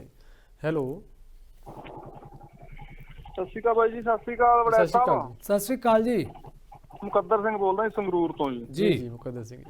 ਹਾਂਜੀ, ਗੱਲ ਮੈਂ ਜਿਹੜੀ ਕੈਦੀਆਂ ਵਾਲੀ ਰਿਹਾਈ ਹੈ, ਮੈਂ ਉਹਦੇ ਬਾਰੇ ਕਰਨੀ ਸੀ ਬੜਾ ਸਾਹਿਬ। ਵੀ ਇਹ ਮੈਨੂੰ ਤਾਂ ਸਰਕਾਰ ਦੀ ਸਮਝ ਨਹੀਂ ਆਉਂਦੀ ਵੀ ਜਿਹੜਾ ਤਾਂ ਕੌਨਫੀਡੈਂਸ਼ੀਅਲ ਮੈਟਰ ਹੁੰਦਾ ਹੈ ਉਹਨੂੰ ਤਾਂ ਇਹ ਜਨਤਕ ਕਰ ਦਿੰਦੇ ਨੇ, ਜਿਵੇਂ ਸਿੱਧੂ ਮੂਸੇ ਵਾਲੇ ਦੀ ਸਿਕਿਉਰਿਟੀ ਸੀ ਜਾਂ ਹੋਰ ਕਈ ਮੁੱਦੇ ਨੇ। ਤੇ ਜਿਹੜਾ ਮੰਨ ਲਓ ਦੱਸਣਾ ਹੁੰਦਾ ਹੈ, ਉੱਥੇ ਮਾਨ ਸਾਹਿਬ ਵੀ ਕਹੀ ਜਾਂਦੇ ਨੇ ਵੀ ਇਹ ਕੌਨਫੀਡੈਂਸ਼ੀਅਲ ਮੈਟਰ ਹੈ, ਉਧਰੋਂ ਚੀਮਾ ਸਾਹਿਬ ਕਹੀ ਜਾਂਦੇ ਨੇ ਵੀ ਜੇ ਤਾਂ ਕਹਿੰਦੇ ਪ੍ਰੋਸੈਸ ਪੂਰਾ ਹੋ ਗਿਆ ਤਾਂ ਠੀਕ ਹੈ, ਨਹੀਂ ਜਾਂ ਫਿਰ ਉਹ ਆਪਣੀ ਸਜ਼ਾ ਪੂਰੀ ਕਰਕੇ ਬਾਹਰ ਆ ਹੀ ਜਾਣਗੇ। ਵੀ ਜੇ ਸਜ਼ਾ ਪੂਰੀ ਕਰਕੇ, ਉਹ ਤਾਂ ਹਰ ਇੱਕ ਬੱਚੇ ਨੂੰ ਪਤਾ ਵੀ ਸਜ਼ਾ ਪੂਰੀ ਕਰਕੇ ਬਾਹਰ ਆ ਹੀ ਜਾਣਗੇ। ਵੀ ਤੁਸੀਂ ਜਿਹੜੇ ਕੱਲਾ ਸਿੱਧੂ ਦਾ ਮੈਟਰ ਨਹੀਂ ਹੈਗਾ, ਜਿਹੜੇ ਹੋਰ 50 ਬੰਦੇ ਨੇ ਘੱਟੋ ਘੱਟ ਉਹਨਾਂ ਬਾਰੇ ਜਾਣਕਾਰੀ ਤਾਂ ਹੋਣੀ ਚਾਹੀਦੀ ਹੈ ਨਾ, ਵੀ ਉਹ ਆ ਰਹੇ ਨੇ ਜਾਂ ਨਹੀਂ ਆ ਰਹੇ। ਇਹਨਾਂ ਨੂੰ ਤਾਂ ਪ੍ਰੋਸੈਸ ਦਾ ਪਤਾ ਹੀ ਹੈ ਨਾ, ਵੀ ਫਾਈਲ ਕਿੱਥੇ ਪਹੁੰਚ ਗਈ ਜਾਂ ਉਹਦੇ 'ਚ ਕੋਈ ਦਿੱਕਤ ਹੈ ਜਾਂ ਨਹੀਂ। ਦੂਜੀ ਗੱਲ, ਜੇ ਇਹ 'ਚ ਦਿੱਕਤ ਆਉਂਦੀ ਵੀ ਹੈ ਤਾਂ ਉਹ ਵੀ ਇਹ ਪ੍ਰੋਸੈਸ ਜਿਹੜਾ 25 ਅਕਤੂਬਰ ਤੋਂ ਸ਼ੁਰੂ ਹੋਣਾ ਸੀ ਜੀ, ਇਹਦਾ ਜਿਹੜਾ ਕੇਂਦਰ ਸਰਕਾਰ ਦੀ ਗਾਈਡਲਾਈਨਸ ਹੈ, ਉਸ ਤੋਂ ਬਾਅਦ ਇਹ 5 ਦਸੰਬਰ ਤੱਕ ਰਾਜਪਾਲ ਕੋਲ ਫਾਈਲ ਪਹੁੰਚਣੀ ਚਾਹੀਦੀ ਸੀ। 5 ਦਸੰਬਰ ਤੋਂ ਲੈ ਕੇ ਤੁਸੀਂ ਲਾ ਲਓ ਹੁਣ ਵੀ ਇਹ 1.5 ਮਹੀਨੇ ਤੋਂ ਉੱਤੇ ਦੀ ਗੱਲ ਹੋ ਗਈ, 2 ਮਹੀਨੇ ਹੋ ਗਏ। ਤੇ ਜੇ ਕੋਈ ਦਿੱਕਤ ਵੀ ਸੀ ਤਾਂ ਵੀ ਇਹ ਰਾਜਪਾਲ ਨੂੰ ਦੁਬਾਰਾ ਫਾਈਲ ਦਰੁਸਤ ਕਰਕੇ ਭੇਜ ਸਕਦੇ ਸੀ। ਇਹਦਾ ਮਤਲਬ ਫਿਰ ਇਹ ਜਾਣ ਕੇ ਉਹੀ ਗੱਲ ਹੈ ਵੀ ਕੋਈ ਨਾ ਕੋਈ ਉਹ ਕਰ ਰਹੇ ਨੇ ਇਹਦੇ ਵਿੱਚ, ਵੀ ਜੇ ਨਹੀਂ ਛੱਡਣਾ ਚਾਹੁੰਦੇ, ਮੈਂ ਤਾਂ ਮੇਰੀ ਤਾਂ ਬੇਨਤੀ ਹੈ ਵੀ ਸਿੱਧੂ ਕਰਕੇ ਨਹੀਂ ਛੱਡਣਾ ਉਹਨੂੰ ਨਾ ਛੱਡੋ, ਬਾਕੀ 50 ਬੰਦਿਆਂ ਨੂੰ ਕਿਉਂ ਟੰਗਦੇ ਹੋ। ਬਿਲਕੁਲ ਜੀ, ਜੀ ਧੰਨਵਾਦ। ਸਿਕੰਦਰ ਜੀ, ਦੇਖੋ ਸਾਡੇ ਦਰਸ਼ਕ ਕਿੰਨੇ ਸੂਝਵਾਨ ਹੈ, ਸਾਰੀ ਟੈਕਨੀਕੈਲਿਟੀ ਇਹਨਾਂ ਨੂੰ ਪਤਾ ਹੈ। ਕਈ ਵਾਰੀ ਹੋ ਸਕਦਾ ਸਾਨੂੰ ਵੀ ਨਾ ਪਤਾ ਹੁੰਦੀ ਹੋਵੇ। ਇਹ ਗੱਲ ਤੁਹਾਡੀ ਬਿਲਕੁਲ ਠੀਕ ਹੈ। ਇਹ ਤਾਂ ਹੁਣ ਸਪਸ਼ਟ ਹੋ ਗਿਆ ਕਿ ਤੁਸੀਂ ਜਦੋਂ ਗੁਰਮੀਤ ਰਾਮ ਰਹੀਮ ਹੋਣਾ ਨੂੰ ਪੈਰੋਲ ਦੇ ਰਹੇ ਹੋ, ਸਾਲ ਦੇ ਵਿੱਚ ਕਿੰਨੀ ਪੈਰੋਲ ਮਿਲਦੀ ਪਈ ਹੈ। ਉਹ ਆਪਣੇ ਡੇਰੇ 'ਚ ਵੀ ਆ ਰਹੇ ਨੇ, ਠੀਕ ਆ। ਜਦੋਂ ਉਹਨਾਂ ਦੇ ਮਦਰ ਬਿਮਾਰ ਸੀ, ਉਹਨੂੰ ਮਿਲਣ ਜਾਣਾ ਬਣਦਾ ਹੈ, ਚੰਗੀ ਗੱਲ ਆ। ਉਹਨਾਂ ਨੂੰ 1 ਦਿਨ ਦੀ ਉਹਨਾਂ ਨੇ ਦਿੱਤੀ ਹੈ, ਛੁੱਟੀ ਦਿੱਤੀ ਹੈ, ਫਰਲੋ ਜਿਹਨੂੰ ਕਹਿੰਦੇ ਆ। ਲੇਕਿਨ ਪੈਰੋਲ ਜਿਹੜੀ ਹੈ ਉਹ ਜ਼ਿਆਦਾ ਹੈ। ਹੁਣ ਤਾਂ ਉਹਨਾਂ ਨੂੰ ਜ਼ਿਆਦਾ ਪੈਰੋਲ ਦਿੱਤੀ ਗਈ ਹੈ। ਪਹਿਲਾਂ ਵੀ ਆ ਚੁੱਕੇ ਆ, ਫਿਰ ਉਹ ਆਪਣੇ ਡੇਰੇ 'ਚ ਜਾ ਕੇ ਉਹ ਕਰਦੇ ਨੇ, ਉੱਥੇ ਜਾ ਕੇ ਜਿਹੜਾ ਸੰਬੋਧਨ ਕਰਦੇ ਆ, ਪ੍ਰਵਚਨ ਦਿੰਦੇ ਆ। ਹੁਣ ਤੇ ਉਹਨਾਂ ਨੇ ਕਮਾਲ ਕਰ ਦਿੱਤੀ ਆ ਕੇ ਕਿ ਉਹਨਾਂ ਨੇ ਕੇਕ ਕੱਟਿਆ, ਔਰ ਕੇਕ ਜਿਹੜਾ ਉਹ ਤਲਵਾਰ ਨਾਲ ਕੱਟਿਆ ਗਿਆ, ਤੇ ਜਿਹਦੇ ਉੱਤੇ ਸਵਾਲ ਵੀ ਉਠਾਏ ਗਏ ਆ ਕਿ ਕੀ ਕਾਰਨ ਹੈ ਕਿ ਉਹ ਤਲਵਾਰ ਲੈ ਕੇ ਕੀ ਸਿੰਬਲ ਦੇਣਾ ਚਾਹੁੰਦੇ ਆ, ਆਪਣੀ ਪਾਵਰ। ਕਿਉਂਕਿ ਜਿੱਥੇ ਵੀ ਪਹਿਲੀ ਗੱਲ ਤੇ ਕੇਕ ਕੱਟਣ ਦੀ ਸਾਡੇ 'ਚ ਰਸਮੀ ਨਹੀਂ ਹੈਗੀ, ਸਾਡੇ ਭਾਰਤੀ ਸੱਭਿਆਚਾਰ ਦੇ ਕਿਸੇ ਪਾਸੇ ਵੀ ਜਿਹੜੀ ਨਹੀਂ ਹੈਗੀ। ਜਿਹੜੇ ਈਸਾਈ ਮਤ ਵਾਲੇ ਆ ਉਹ ਕੇਕ ਕੱਟਦੇ ਆ। ਦੂਸਰੀ ਗੱਲ, ਕੇਕ ਚਾਕੂ ਨਾਲ ਕੱਟਿਆ ਜਾਂਦਾ, ਤਾਂ ਫਿਰ ਇਹਨੂੰ ਕਿਰਪਾਨ ਲਈ ਉਹਨਾਂ ਨੇ ਕਿਉਂ ਚੁਣਿਆ? ਇਹਦਾ ਇੱਕ ਸਿੰਬਲ ਹੈ, ਇੱਕ ਨਿਸ਼ਾਨੀ ਹੈ ਕਿ ਉਹ ਕਿੰਨੇ ਤਾਕਤਵਰ ਨੇ। ਔਰ ਉਹਨੂੰ ਅਸੀਂ ਤਲਵਾਰ ਹੀ ਕਹਿ ਸਕਦੇ ਹਾਂ, ਕਿਰਪਾਨ ਨਹੀਂ ਕਹਿ ਸਕਦੇ, ਕਿਉਂਕਿ ਸਾਡੇ ਸਿੱਖਾਂ ਦੇ ਵਿੱਚ ਉਹਨੂੰ ਕਿਰਪਾਨ ਕਿਹਾ ਜਾਂਦਾ, ਕਿਰਪਾ ਕਰਨ ਵਾਲੀ, ਆਨ ਸ਼ਾਨ ਰੱਖਣ ਵਾਲੀ। ਤਲਵਾਰ ਜਿਹੜੀ ਆ ਉਹ ਲੜਾਈ ਲਈ ਹੈਗੀ ਆ, ਕਿਸੇ ਦਾ ਵੀ ਉਹਦੇ ਨਾਲ ਕੁਝ ਵੀ ਕੀਤਾ ਜਾ ਸਕਦਾ, ਉਹਦੇ ਨਾਲ ਕੇਕ ਵੀ ਕੱਟਿਆ ਜਾ ਸਕਦਾ, ਪਰ ਕਿਰਪਾਨ ਦੇ ਨਾਲ ਕੇਕ ਨਹੀਂ ਕੱਟਿਆ ਜਾਂਦਾ। ਪਰ ਕਿਉਂਕਿ ਇਹ ਸਿੱਖਾਂ ਨਾਲ ਜੁੜਿਆ ਹੋਇਆ, ਰਾਮ ਰਹੀਮ ਡੇਰਾ ਵੀ ਸਿੱਖਾਂ ਨਾਲ ਜੁੜਿਆ ਹੋਇਆ। ਹਰਸਿਮਰਤ ਕੌਰ ਬਾਦਲ ਹੋਣਾ ਨੇ ਵੀ ਕਿਹਾ ਕਿ ਇਹ ਸਿੱਖੀ ਨਿਸ਼ਾਨ ਦੀ ਜਿਹੜੀ ਅਪਮਾਨ ਕੀਤਾ ਗਿਆ। ਸੋ ਇਸ ਕਰਕੇ ਉਹਨਾਂ ਦੀ ਜਿਹੜੀ ਇਹ ਸਥਿਤੀ ਹੈ ਨਾ, ਇਸ ਨੂੰ ਸਰਕਾਰ ਨੂੰ ਸੋਚਣਾ ਚਾਹੀਦਾ। ਔਰ ਇਹਦਾ ਜਿਹੜਾ ਉਹ ਗੱਲ ਕੀਤੀ ਸੀ ਇਹਨਾਂ ਨੇ, ਸੁਨੀਲ ਜਾਖੜ ਹੋਣਾ ਨੇ, ਇਹ ਇਸੇ ਪ੍ਰਸੰਗ ਦੇ ਵਿੱਚ ਹੋਈ ਹੈ। ਇਹ ਬੜੀ ਅਜੀਬ ਜੀ ਸਥਿਤੀ ਹੈਗੀ ਹੈ। ਸਰਕਾਰਾਂ ਨੂੰ ਸੋਚਣਾ ਚਾਹੀਦਾ ਕਿ ਅਗਰ ਮਾਹੌਲ ਖਰਾਬ ਹੁੰਦਾ ਤਾਂ ਉਹਦੇ ਨਾਲ ਰਾਜਨੀਤਿਕ ਤੌਰ ਤੇ ਤਾਂ ਫਾਇਦਾ ਹੋ ਸਕਦਾ ਉਹਨਾਂ ਨੂੰ, ਪਰ ਸਮਾਜਿਕ ਤੌਰ ਤੇ ਕਿੰਨਾ ਨੁਕਸਾਨ ਹੋ ਜਾਣਾ ਆਪਾਂ ਵੇਖ ਚੁੱਕੇ ਹਾਂ ਕਿ ਜਦੋਂ ਡੇਰਾ ਰਾਮ ਰਹੀਮ ਨੂੰ ਇਹਨਾਂ ਨੂੰ ਦਿੱਤੀ ਸੀ, ਸਜ਼ਾ ਸੁਣਾਈ ਸੀ, ਤਾਂ ਕਿੰਨੇ ਲੋਕ ਮਾਰੇ ਗਏ ਸੀ। ਪੰਚਕੂਲਾ ਦੇ ਵਿੱਚ ਕਿੰਨਾ ਆਮ ਲੋਕਾਂ ਦਾ ਨੁਕਸਾਨ ਹੋ ਗਿਆ ਸੀ, ਮੀਡੀਆ ਦੀਆਂ ਗੱਡੀਆਂ ਵੀ ਸਾੜ ਦਿੱਤੀਆਂ ਗਈਆਂ ਸੀ ਉੱਥੇ। ਜੀ ਜੀ ਹੈਲੋ, ਸ਼ਾਇਦ ਨਹੀਂ ਜੁੜੇ। ਜੀ ਹਾਂਜੀ। ਤੇ ਇਹਨਾਂ ਨੇ ਸਿਕੰਦਰ ਸਿੰਘ ਉਹਨਾਂ ਨੇ ਗੱਲ ਕੀਤੀ ਸੀ ਬੰਦੀ ਸਿੱਖਾਂ ਦੀ ਰਿਹਾਈ ਦੇ ਨਾਲ ਜੋੜ ਕੇ ਇਹਨਾਂ ਨੂੰ।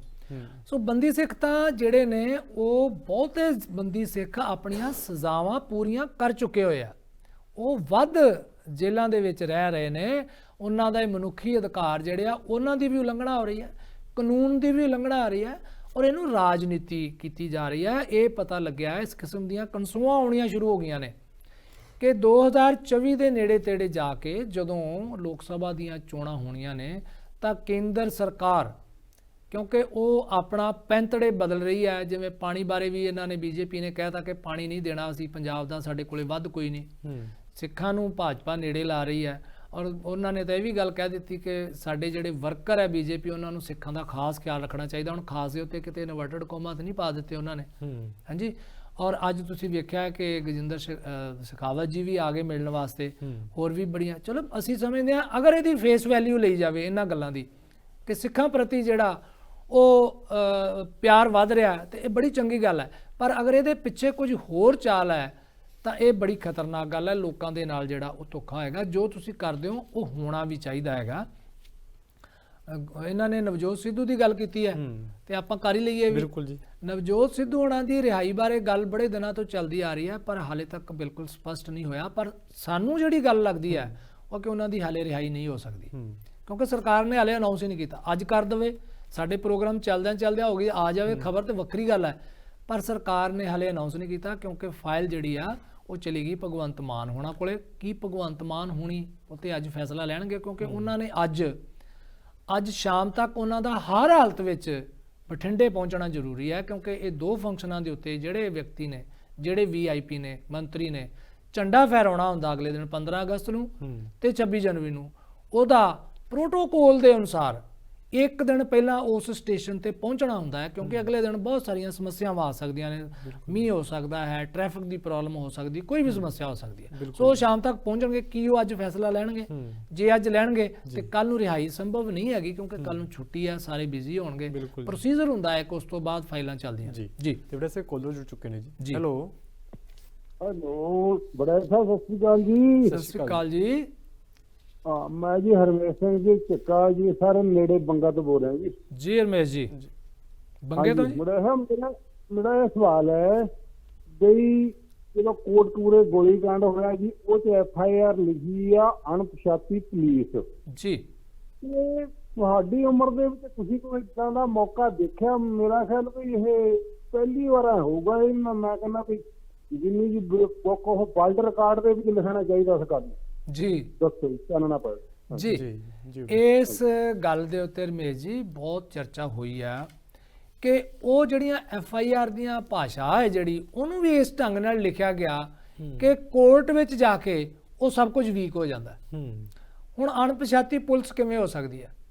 ਕਿਉਂਕਿ ਜਦੋਂ ਇਹ ਪਤਾ ਚੱਲ ਗਿਆ ਕਿ ਪੁਲਿਸ ਵੱਲੋਂ ਗੋਲੀ ਚੱਲੀ ਹੈ ਜੀ, ਔਰ ਜਿੱਥੋਂ ਤੱਕ ਮੈਨੂੰ ਜਾਣਕਾਰੀ ਹੈ ਸਿਸਟਮ ਦੀ, ਕਿ ਹਰ ਜਿਹੜੇ ਸਿਪਾਹੀ ਨੂੰ ਜਾਂ ਅਫਸਰ ਨੂੰ ਜਿਹੜਾ ਹਥਿਆਰ ਦਿੱਤਾ ਜਾਂਦਾ ਉਹਦਾ ਬਕਾਇਦਾ ਨੰਬਰ ਨੋਟ ਹੁੰਦਾ ਹੈ, ਕਿੱਥੋਂ ਆਇਆ, ਕਦੋਂ ਖਰੀਦਿਆ, ਕਿੱਥੋਂ, ਕਿਹੜੇ ਸਟਾਕ ਰਜਿਸਟਰ 'ਚ ਹੈਗਾ, ਉਹਨਾਂ ਦਾ ਵੱਖਰਾ ਸਭ ਕੁਝ। ਤੇ ਉਸ ਹਥਿਆਰ ਦੇ ਨਾਲ ਜਿਹੜੇ ਰੌਂਦ ਦਿੱਤੇ ਜਾਂਦੇ ਆ, ਜਿਹੜੇ ਮੈਗਜ਼ੀਨ ਦਿੱਤੇ ਜਾਂਦੇ ਆ, ਗੋਲੀਆਂ ਦਿੱਤੀਆਂ ਜਾਂਦੀਆਂ ਨੇ, ਉਹਨਾਂ ਦਾ ਹਿਸਾਬ ਹੁੰਦਾ ਹੈ ਕਿ ਮਨਦੀਪ ਸਿੰਘ ਨੂੰ ਕਿੰਨੀਆਂ ਗੋਲੀਆਂ, ਕਿਹੜੀ ਬੰਦੂਕ ਦਿੱਤੀ ਗਈ, ਕਿਹੜੇ ਮਾਰਕੇ ਦੀ ਦਿੱਤੀ ਗਈ, ਕਿਹੜੇ ਦਿਨ ਦਿੱਤੀ ਗਈ, ਫਿਰ ਉਹਦਾ ਹਿਸਾਬ ਲਿਆ ਜਾਂਦਾ। ਸੋ ਜਦੋਂ ਕੋਟਕਪੂਰੇ ਗੋਲੀ ਚੱਲੀ ਤਾਂ ਗੋਲੀ ਤਾਂ ਚੱਲੀ ਪੁਲਿਸ ਦੀ ਗੋਲੀ ਉਹਦੇ ਬੰਦੂਕ ਦੇ ਵਿੱਚੋਂ, ਤਾਂ ਫਿਰ ਕੀ ਪੁਲਿਸ ਨੂੰ ਉਸ ਅਣਪਛਾਤੀ ਪੁਲਿਸ ਵਿੱਚੋਂ ਬੰਦੇ ਨੂੰ ਆਇਡੈਂਟੀਫਾਈ ਕਰਨਾ ਕਿੰਨਾ ਔਖਾ ਸੀ? ਕਿਉਂਕਿ ਜਦੋਂ ਉਹਨਾਂ ਨੇ ਵਾਪਸ ਆ ਕੇ ਆਪਣੀਆਂ ਅਸਲਾ ਜਮ੍ਹਾਂ ਕਰਾਇਆ ਜਾਂ ਉਹਨਾਂ ਦੀ ਗਿਣਤੀ ਹੋਣੀ ਦੁਬਾਰੇ, ਜਦੋਂ ਫਿਜ਼ੀਕਲ ਚੈਕਿੰਗ ਹੁੰਦੀ ਆ, ਉਹਦੇ ਵਿੱਚ ਪਤਾ ਨਹੀਂ ਲੱਗੂਗਾ ਕਿ ਮੇਰੇ ਕੋਲੇ ਜਿਹੜੀ ਗੋਲੀਆਂ ਦਿੱਤੀਆਂ ਗਈਆਂ ਸੀ ਮੈਨੂੰ, ਉਹਦੇ ਵਿੱਚੋਂ 4-5 ਗੋਲੀਆਂ ਚੱਲ ਗਈਆਂ। ਉਸ ਬੰਦੇ ਦੀ ਜਵਾਬਦੇਹੀ ਬਣਦੀ, ਉਹ ਤੋਂ ਪੁੱਛਿਆ ਜਾਵੇ ਕਿ ਇਹ ਗੋਲੀਆਂ ਤੂੰ ਕਿੱਥੇ ਚਲਾਈਆਂ, ਔਰ ਇਹ ਪਤਾ ਕਿ ਉਹ ਡਿਊਟੀ ਤੇ ਸੀਗਾ। ਔਰ ਇਹ ਵੀ ਪਤਾ ਹੁੰਦਾ ਕਿ ਉਸ ਵਕਤ ਕਿਹੜੇ ਪੁਆਇੰਟ ਦੇ ਉੱਤੇ ਕਿਹੜੇ ਲੋਕ, ਅਣਪਛਾਤੀ ਪੁਲਿਸ ਤਾਂ ਹੋਵੇ ਨਾ ਜੇ ਪਤਾ ਹੋਵੇ ਬਹੁਤ ਸਾਰੇ ਇਕੱਠੇ ਸੀਗੇ ਲੋਕ, ਪੁਆਇੰਟਸ ਦੇ ਪਤਾ ਹੁੰਦਾ ਕਿ ਇੱਥੇ 20 ਬੰਦੇ ਆ, ਇੱਥੇ 40 ਬੰਦੇ ਆ। ਫਿਰ ਉਹਨਾਂ ਦੇ ਉੱਤੇ ਹੌਲਦਾਰ ਹੁੰਦੇ ਆ, ਇੰਸਪੈਕਟਰ ਹੁੰਦੇ ਆ, DSP ਹੁੰਦੇ ਆ, ਉਹਨਾਂ ਦੇ ਜ਼ੋਨ ਬਣੇ ਹੁੰਦੇ ਆ। ਸੋ ਇਹ ਇੱਕ ਮੂਰਖ ਬਣਾਉਣ ਵਾਲੀ ਮੈਂ ਸਮਝਦਾ ਗੱਲ ਹੈਗੀ ਆ। ਇਹਦੇ ਉੱਤੇ ਬੜੀ ਵੱਡੀ ਪਹਿਲਾਂ ਚਰਚਾ ਹੋ ਗਈ। ਪੁਲਿਸ ਨੂੰ ਇਹਦੇ ਉੱਤੇ ਸਪਸ਼ਟ ਰੂਪ ਵਿੱਚ ਆਉਣਾ ਚਾਹੀਦਾ, ਪਰ ਅਸੀਂ ਵੇਖ ਰਹੇ ਹਾਂ ਕਿ ਪਿਛਲੇ ਦਿਨਾਂ ਵਿੱਚ ਸਰਕਾਰ, ਪੁਲਿਸ, IAS ਤੇ PC ਅਫਸਰਾਂ ਦੇ ਵਿੱਚ ਤਾਂ ਤਣਾਤਣੀ ਹੁੰਦੀ ਜਾ ਰਹੀ ਆ, ਤੇ ਇਹ ਕਿੱਧਰ ਰੂਪ ਲੈਂਦੀ ਆ, ਇਹ ਹੁਣ ਆਉਣ ਵਾਲਾ ਸਮਾਂ ਜਿਹੜਾ ਉਹ ਦੱਸੇਗਾ ਜੀ। ਬਿਲਕੁਲ ਜੀ। ਤੇ ਵੈਸੇ ਆਪਾਂ ਗੱਲਬਾਤ ਕਰ ਰਹੇ ਨਵਜੋਤ ਸਿੰਘ ਸਿੱਧੂ ਹੋਰਾਂ ਦੀ, ਪਰ ਕਾਂਗਰਸ ਦੇ ਕੁਝ ਆਗੂ ਤਾਂ ਕਹਿੰਦੇ ਵੀ ਸਾਡੀ ਤਿਆਰੀ ਹੈ ਵੀ ਕੱਲ ਨੂੰ ਨਵਜੋਤ ਸਿੰਘ ਸਿੱਧੂ 12:15 ਦੇ ਲਗਭਗ ਬਾਹਰ ਆਉਣਗੇ। ਕਹਿੰਦੇ ਵੱਡੇ ਲੀਡਰ ਵੀ ਪਹੁੰਚ ਰਹੇ ਨੇ। ਕਹਿੰਦੇ ਦੇਖੋ ਬੁੱਲੇਪੁਰ ਸਾਹਿਬ, ਮੈਂ ਤੁਹਾਨੂੰ ਯਾਦ ਕਰਾਉਣਾ, ਫਿਰ ਸਾਡੇ ਦਰਸ਼ਕਾਂ ਨੂੰ ਵੀ ਪਤਾ ਹੋਣਾ ਕਿ ਜਦੋਂ ਕੈਪਟਨ ਅਮਰਿੰਦਰ ਸਿੰਘ ਨੂੰ ਲਾਇਆ ਗਿਆ ਸੀਗਾ ਜੱਦੀ ਤੋਂ, ਤਾਂ ਉਸ ਤੋਂ ਬਾਅਦ ਬੜੀਆਂ ਕਿਆਸ ਰਾਈਆਂ ਹੋਈਆਂ। ਕੁਝ ਜਾਖੜ ਸਾਹਿਬ ਦੇ ਘਰੇ ਪਹੁੰਚ ਗਏ ਕਈ ਲੋਕ, ਚੰਨੀ ਸਾਹਿਬ ਦੇ ਘਰੇ ਕਈ ਪਹੁੰਚ ਗਏ, ਔਰ ਉਸੇ ਦਰਮਿਆਨ ਇਹ ਵੀ ਖਬਰਾਂ ਆਈਆਂ ਕਿ ਬ੍ਰਹਮ ਮਹਿੰਦਰਾ ਜਿਹੜੇ ਉਹ ਡਿਪਟੀ CM ਬਣ ਰਹੇ ਨੇ, ਇੱਥੇ ਪੋਸਟਰ ਵੀ ਲੱਗ ਗਏ ਸੀ, ਲੱਡੂ ਵੀ ਵੰਡੇ ਗਏ ਸੀ। ਸੁਖਜਿੰਦਰ ਰੰਧਾਵਾ ਦੇ ਲੱਗੇ ਸੀ ਮੁੱਖ ਮੰਤਰੀ ਸੁਖਜਿੰਦਰ ਰੰਧਾਵਾ ਦੇ ਵਿਧਾਇਕਾਂ ਨੇ ਵੀ ਆਪਣੇ ਫੇਸਬੁੱਕ ਪੇਜਾਂ ਦੇ ਉੱਤੇ ਪਾਤੇ ਸੀ ਪੋਸਟਰ ਬਣਾ ਕੇ ਵਧਾਈਆਂ ਦੇਣ ਦੇ। ਸੋ ਇਹ ਕੋਈ ਆਥੈਂਟਿਕ ਖਬਰ ਨਹੀਂ। ਅਗਰ ਕਾਂਗਰਸ ਵੱਲੋਂ ਆ ਰਹੀ ਹੈ, ਚੰਗੀ ਗੱਲ ਹੈ ਕਿ ਉਹਨਾਂ ਦਾ ਲੀਡਰ ਰਿਹਾਈ ਚ ਆਏਗਾ, ਉਹਨਾਂ ਨੂੰ ਤਿਆਰੀਆਂ ਤੇ ਰੱਖਣੀਆਂ ਪੈਣਗੀਆਂ। ਅਗਰ ਸ਼ਾਮ ਨੂੰ ਅਨਾਉਂਸ ਹੋ ਜਾਂਦਾ ਕਿ ਕੱਲ ਨੂੰ ਫਿਰ ਇੱਕਦਮ ਉਹਨਾਂ ਨੂੰ ਬੜਾ ਮੁਸ਼ਕਲ ਹੋ ਜਾਊਗਾ, ਤਿਆਰੀ ਉਹਨਾਂ ਨੂੰ ਲੱਡੂ ਰੱਖਣੇ ਚਾਹੀਦੇ ਆ, ਰੱਖਣਗੇ ਵੀ ਉਹ, ਤੇ ਬੋਰਡ ਵੀ ਜਿਹੜੇ ਉਹ ਪੋਸਟਰ ਵੀ ਛਪਾਏ ਹੋਣਗੇ। ਪੋਸਟਰ ਤੇ ਭਾਈ ਸਾਹਿਬ ਸਾਨੂੰ ਇਹ ਪਤਾ ਲੱਗਿਆ ਕਿ ਜਦੋਂ ਆਮ ਆਦਮੀ ਪਾਰਟੀ ਦੀ ਚੋਣਾਂ ਲੜਨੀਆਂ ਸੀ ਤਾਂ ਉਦੋਂ ਬਲਬੀਰ ਰਾਜੇਵਾਲ ਦਾ ਵੀ ਕਹਿੰਦੇ 2 ਲੱਖ ਪੋਸਟਰ ਛਪ ਗਿਆ ਸੀ ਮੁੱਖ ਮੰਤਰੀ ਦੇ ਚਿਹਰੇ ਵਾਸਤੇ। ਉਹ ਤਾਂ ਰਾਤੋਂ ਰਾਤ ਪਤਾ ਲੱਗਿਆ ਸਾਨੂੰ ਕਿ ਉਹ ਸੜਨਾ ਪਿਆ ਮੁਹਾਲੀ ਦੇ ਵਿੱਚ।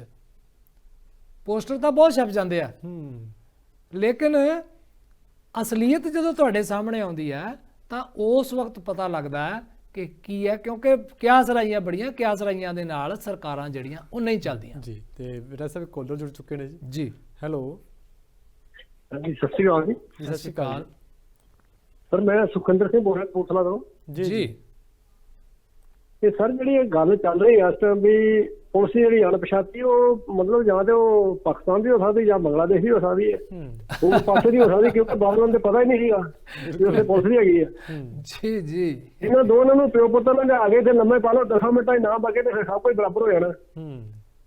ਪਰ ਉਦਾਂ ਦੇ ਇਹਨਾਂ ਨੇ ਕੁਝ ਨਹੀਂ, ਇਹਨਾਂ ਨੂੰ ਮਤਲਬ ਪਤਾ ਲੱਗਣਾ ਜੇ ਅਗਰ ਕਿਸੇ ਨੂੰ ਬਕਾਉਣਾ ਝਾਟੇ ਨਾਲ ਬਕਾ ਲੈਣਾ, ਲੇਕਿਨ ਆਪ ਨਹੀਂ ਬਕਣਾ ਇਹਨਾਂ ਨੇ, ਕਿਉਂਕਿ ਉਹਨਾਂ ਨੂੰ ਪਤਾ ਸਾਡੇ ਕੋਲ ਪਾਵਰ ਆ, ਅਸੀਂ ਕੁਝ ਵੀ ਕਰ ਲਈਏ, ਸਾਨੂੰ ਕੋਈ ਪੁੱਛਣ ਵਾਲਾ ਨਹੀਂ ਆ। ਜੀ ਬਿਲਕੁਲ, ਤੁਹਾਡੀ ਗੱਲ ਸਹੀ ਹੈ। ਇਹੋ ਜਿਹੀਆਂ ਜਿਹੜੀਆਂ ਸਥਿਤੀਆਂ ਨੇ ਸੁਖਵਿੰਦਰ ਜੀ, ਜੇ ਤੁਹਾਡੀ ਉਮਰ ਵੀ ਮੇਰੇ ਵਰਗੀ ਹੈਗੀ ਹੈ ਤਾਂ ਤੁਸੀਂ ਵੇਖ ਚੁੱਕੇ ਹੋਵੋਗੇ ਕਿ ਜਦੋਂ ਪੰਜਾਬ ਦੇ ਵਿੱਚ ਹਾਲਾਤ ਖਰਾਬ ਸੀ ਤਾਂ ਪੁਲਿਸ ਨੇ ਕਿੱਥੇ ਕਿੱਥੇ ਜ਼ਿਆਦਤੀਆਂ ਕੀਤੀਆਂ ਨੇ। ਅਸੀਂ ਪਹਿਲਾਂ ਵੀ ਕਈ ਵਾਰੀ ਜ਼ਿਕਰ ਕਰ ਚੁੱਕੇ ਹਾਂ, ਐਵੇਂ ਦੁਹਰਾਉਣ ਦੀ ਲੋੜ ਨਹੀਂ ਹੈਗੀ। ਜ਼ਿਆਦਤੀਆਂ, ਗਲਤ ਮੁਕਾਬਲੇ ਵੀ ਹੁੰਦੇ ਰਹੇ ਆ, ਬੰਦੇ ਵੀ ਮਰਦੇ ਰਹੇ ਆ, ਕੇਸਾਂ 'ਚ ਵੀ ਫਸਾਉਂਦੇ ਰਹੇ ਆ। ਜਸਵੰਤ ਸਿੰਘ ਖਾਲੜਾ ਵਾਲਾ ਕੇਸ ਤੁਸੀਂ ਸਾਰੇ ਜਾਣਦੇ ਹੀ ਹੋ ਕਿ ਕੀ ਕੁਝ ਹੋਇਆ ਸੀ, ਔਰ ਉਹਨੇ ਕਹਤਾ ਸੀ ਕਿ 25,000 ਅਣਪਛਾਤੀ ਲਾਸ਼ ਦਾ ਉਹਨੇ ਰਿਕਾਰਡ ਵੀ ਇਕੱਠਾ ਕਰ ਲਿਆ ਸੀਗਾ, ਔਰ ਉਹ ਵੀ ਬੰਦਾ ਖੁਰਦ-ਬੁਰਦ ਕਰ ਦਿੱਤਾ ਗਿਆ। ਹਾਲੇ ਤੱਕ ਕੁਝ ਨਹੀਂ ਪਤਾ ਲੱਗਿਆ ਜੀ। ਤੇ ਵੈਸੇ ਦੂਜੇ ਪਾਸੇ ਖੰਨਾ ਦੇ ਵਿੱਚ ਸਾਬਕਾ ਸਰਪੰਚ ਤੇ ਪੰਚਾਇਤ ਸਕੱਤਰ ਨੂੰ ਅਦਾਲਤ ਦੇ ਵੱਲੋਂ ਸਜ਼ਾ ਸੁਣਾਈ ਗਈ। ਦੇਖੋ, ਇਹ ਇਸ ਤਰ੍ਹਾਂ ਦੇ ਪਹਿਲਾਂ ਵੀ ਕੇਸ ਆਏ ਹੋਏ ਆ ਜਿੱਥੇ ਨਾ ਮੈਲਾ ਫੰਕਸ਼ਨਿੰਗ ਹੋਈ ਹੁੰਦੀ ਆ ਇਹਨਾਂ ਦੀ ਪੰਚਾਇਤ ਦੇ ਫੰਡ ਜਿਹੜੇ ਆਏ ਹੁੰਦੇ ਆ ਜੀ। ਇਸ ਤਰ੍ਹਾਂ ਦੇ ਕੇਸ ਜਿਹੜੇ ਆ ਉਹ ਜਗਰਾਉਂ ਦੇ ਵਿੱਚ ਵੀ ਆਏ ਆ, ਜਿੱਥੇ ਉਹ ਇੱਕ OSD ਨੂੰ ਜਿਹੜਾ ਉਹ ਜ਼ਮਾਨਤ ਤੇ ਮਿਲ ਗਈ ਹੋਈ ਆ ਸੰਦੀਪ ਹੋਣਾ ਨੂੰ। ਜੀ। ਇਹ ਸਰਕਾਰ ਨੂੰ ਵੈਸੇ ਸੋਚਣਾ ਚਾਹੀਦਾ ਕਿ ਪੰਜਾਬ ਦੇ ਵੱਖ-ਵੱਖ ਪਿੰਡਾਂ ਵਿੱਚ ਗ੍ਰਾਂਟਾਂ ਇਸ਼ੂ ਹੁੰਦੀਆਂ ਨੇ, ਉਹਨਾਂ ਦੀ ਮਿਸਯੂਜ਼ ਹੁੰਦਾ ਹੈ, ਔਰ ਮਿਸਯੂਜ਼ ਜਿਹੜਾ ਉਹ ਕਰਾਉਂਦੇ ਨੇ ਅਧਿਕਾਰੀ ਤੇ ਫਸਦੇ ਨੇ ਸਰਪੰਚ।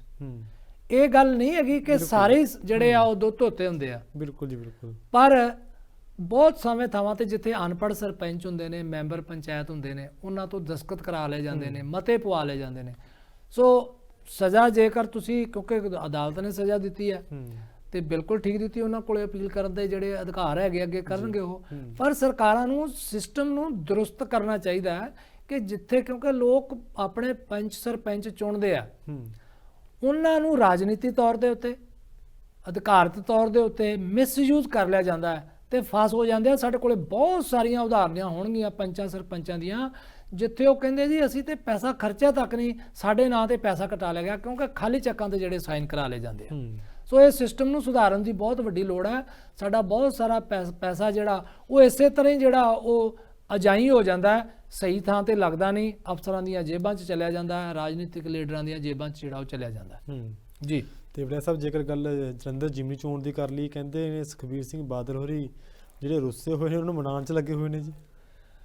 ਦੇਖੋ, ਪੰਜਾਬੀ ਦੇ ਵਿੱਚ ਇੱਕ ਕਹਾਵਤ ਹੈ ਬੁੱਲ੍ਹੇਪੁਰ ਸਾਹਿਬ ਕਿ ਜੇ ਪਾਟੇ ਨੂੰ ਸਿਉਈਏ ਨਾ ਉਹ ਹੋਰ ਪਾਟ ਜਾਂਦਾ। ਬਿਲਕੁਲ ਜੀ। ਤੇ ਜੇ ਰੁੱਸੇ ਨੂੰ ਮਨਾਈਏ ਨਾ ਤੇ ਉਹ ਫਿਰ ਟੁੱਟ ਜਾਂਦਾ। ਸੋ ਚੰਗੀ ਗੱਲ ਹੈ, ਰੁੱਸਿਆਂ ਨੂੰ ਮਨਾਉਣਾ ਚਾਹੀਦਾ, ਲੇਕਿਨ ਗੱਲ ਇਹ ਹੈ ਕਿ ਤੁਹਾਡੇ ਨਾਲ ਲੋਕੀ ਰੁੱਸੇ ਕਿਉਂ ਆ। ਮੇਨ ਤਾਂ ਇਹ ਆ ਤੁਸੀਂ ਦੇਖ ਕੇ ਹਟੇ ਹੋ ਪਿਛਲੇ ਦਿਨਾਂ ਦੇ ਵਿੱਚ ਆਮ ਆਦਮੀ ਪਾਰਟੀ ਦੇ ਵਿੱਚ ਅਕਾਲੀ ਪਾਰਟੀ ਵੀ, ਅਕਾਲੀ ਲੀਡਰ ਵੀ ਸ਼ਾਮਲ ਹੋ ਰਹੇ ਸੀ ਉੱਥੇ, ਜਿੱਥੇ ਖਿੱਚਤੂ ਹੋਈ ਆ। ਕੱਲ ਦੀ ਗੱਲ ਹੈ ਜੀ। ਗੱਲ ਹੈ ਕਿ ਤੁਸੀਂ ਬਣਾਓ ਜ਼ਰੂਰ, ਕਿਉਂਕਿ ਜਿਮਨੀ ਚੋਣ ਆ ਰਹੀ ਹੈ, ਪਰ ਤੁਹਾਡਾ ਤੇ ਬੰਦਾ ਹੀ ਕੋਈ ਨਹੀਂ ਹੈਗਾ ਉੱਥੇ, MLA ਕੋਈ ਨਹੀਂ ਹੈਗਾ। ਤੁਸੀਂ ਮਨਾ ਕੇ ਕਰੋਗੇ ਕੀ? ਤੁਸੀਂ ਅਗਲੀਆਂ ਤਿਆਰੀਆਂ ਤੇ ਕਰ ਸਕਦੇ ਹੋ, ਠੀਕ ਹੈ, ਪਾਰਟੀ ਦੀ ਸਟ੍ਰੈਟਜੀ ਹੈ, ਪਰ ਲੋਕੀ ਤੁਹਾਨੂੰ ਪੁੱਛਣਗੇ ਨਾ ਕਿ ਤੁਸੀਂ ਤੁਸੀਂ ਵਿਧਾਨ ਸਭਾ 'ਚ ਤੇ ਹੈ ਹੀ ਨਹੀਂ। 3 ਸੀਟਾਂ ਨੇ, 2 ਇਹਨਾਂ ਦੀਆਂ ਆਪਣੀਆਂ ਨੇ, ਇੱਕ ਬਹੁਜਨ ਸਮਾਜ ਪਾਰਟੀ ਦੀ ਹੈ, ਤੇ ਤੁਸੀਂ ਇੱਥੇ ਕਰੋਗੇ ਕੀ ਆ ਕੇ? ਇੱਕ ਵੀਡੀਓ ਚੱਲਦੀ ਪਈ ਹੈ ਸੁਖਬੀਰ ਬਾਦਲ ਹੋਣਾ ਦੀ ਪਿਛਲੇ ਦਿਨਾਂ ਦੇ ਵਿੱਚ, ਪਤਾ ਨਹੀਂ ਕਿੰਨੀ ਕੁ ਸੱਚ ਹੈ ਉਹ, ਜਿਹਦੇ ਵਿੱਚ ਉਹਨਾਂ ਨੇ ਲੀਡਰ ਕਹਿ ਰਹੇ ਆ ਕਿ ਬਾਦਲ ਸਾਹਿਬ ਕੁਝ ਨਾ ਕੁਝ ਕਰੀਏ। ਉਹ ਕਹਿੰਦੇ ਕਰੀਏ ਕੀ? ਸਾਡੇ ਤੇ ਬੰਦੇ ਕਹਿੰਦੇ 3 ਨੇ, ਸਾਨੂੰ ਤਾਂ 60 ਚਾਹੀਦੇ ਆ, ਕਹਿੰਦੇ 3 ਨਾਲ ਕੀ ਕਰ ਲਈ ਅਸੀਂ? ਔਖਾ ਇਹ ਹੋਇਆ ਪਿਆ ਵੀ 4 ਸਾਲ ਟਪਾਈਏ ਕਿਵੇਂ? 4 ਸਾਲ ਕਹਿੰਦੇ ਟਪਾਈਏ ਕਿਵੇਂ ਅਸੀਂ?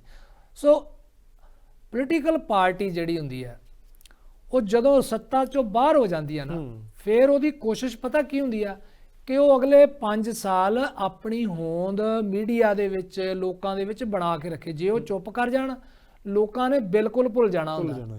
ਸੋ ਅੱਛੀ ਗੱਲ ਹੈ, ਇਹ ਲੋਕਤੰਤਰ ਦੀ ਖਾਸੀਅਤ ਹੈ ਕਿ ਹਾਰੇ ਹੋਏ ਲੋਕ ਵੀ ਜਿਹੜੇ ਆ ਉਹ ਚੋਣ ਲੜ ਸਕਦੇ ਆ ਬਾਅਦ ਦੇ ਵਿੱਚ, ਕੋਈ ਗੱਲ ਨਹੀਂ ਏਡੀ।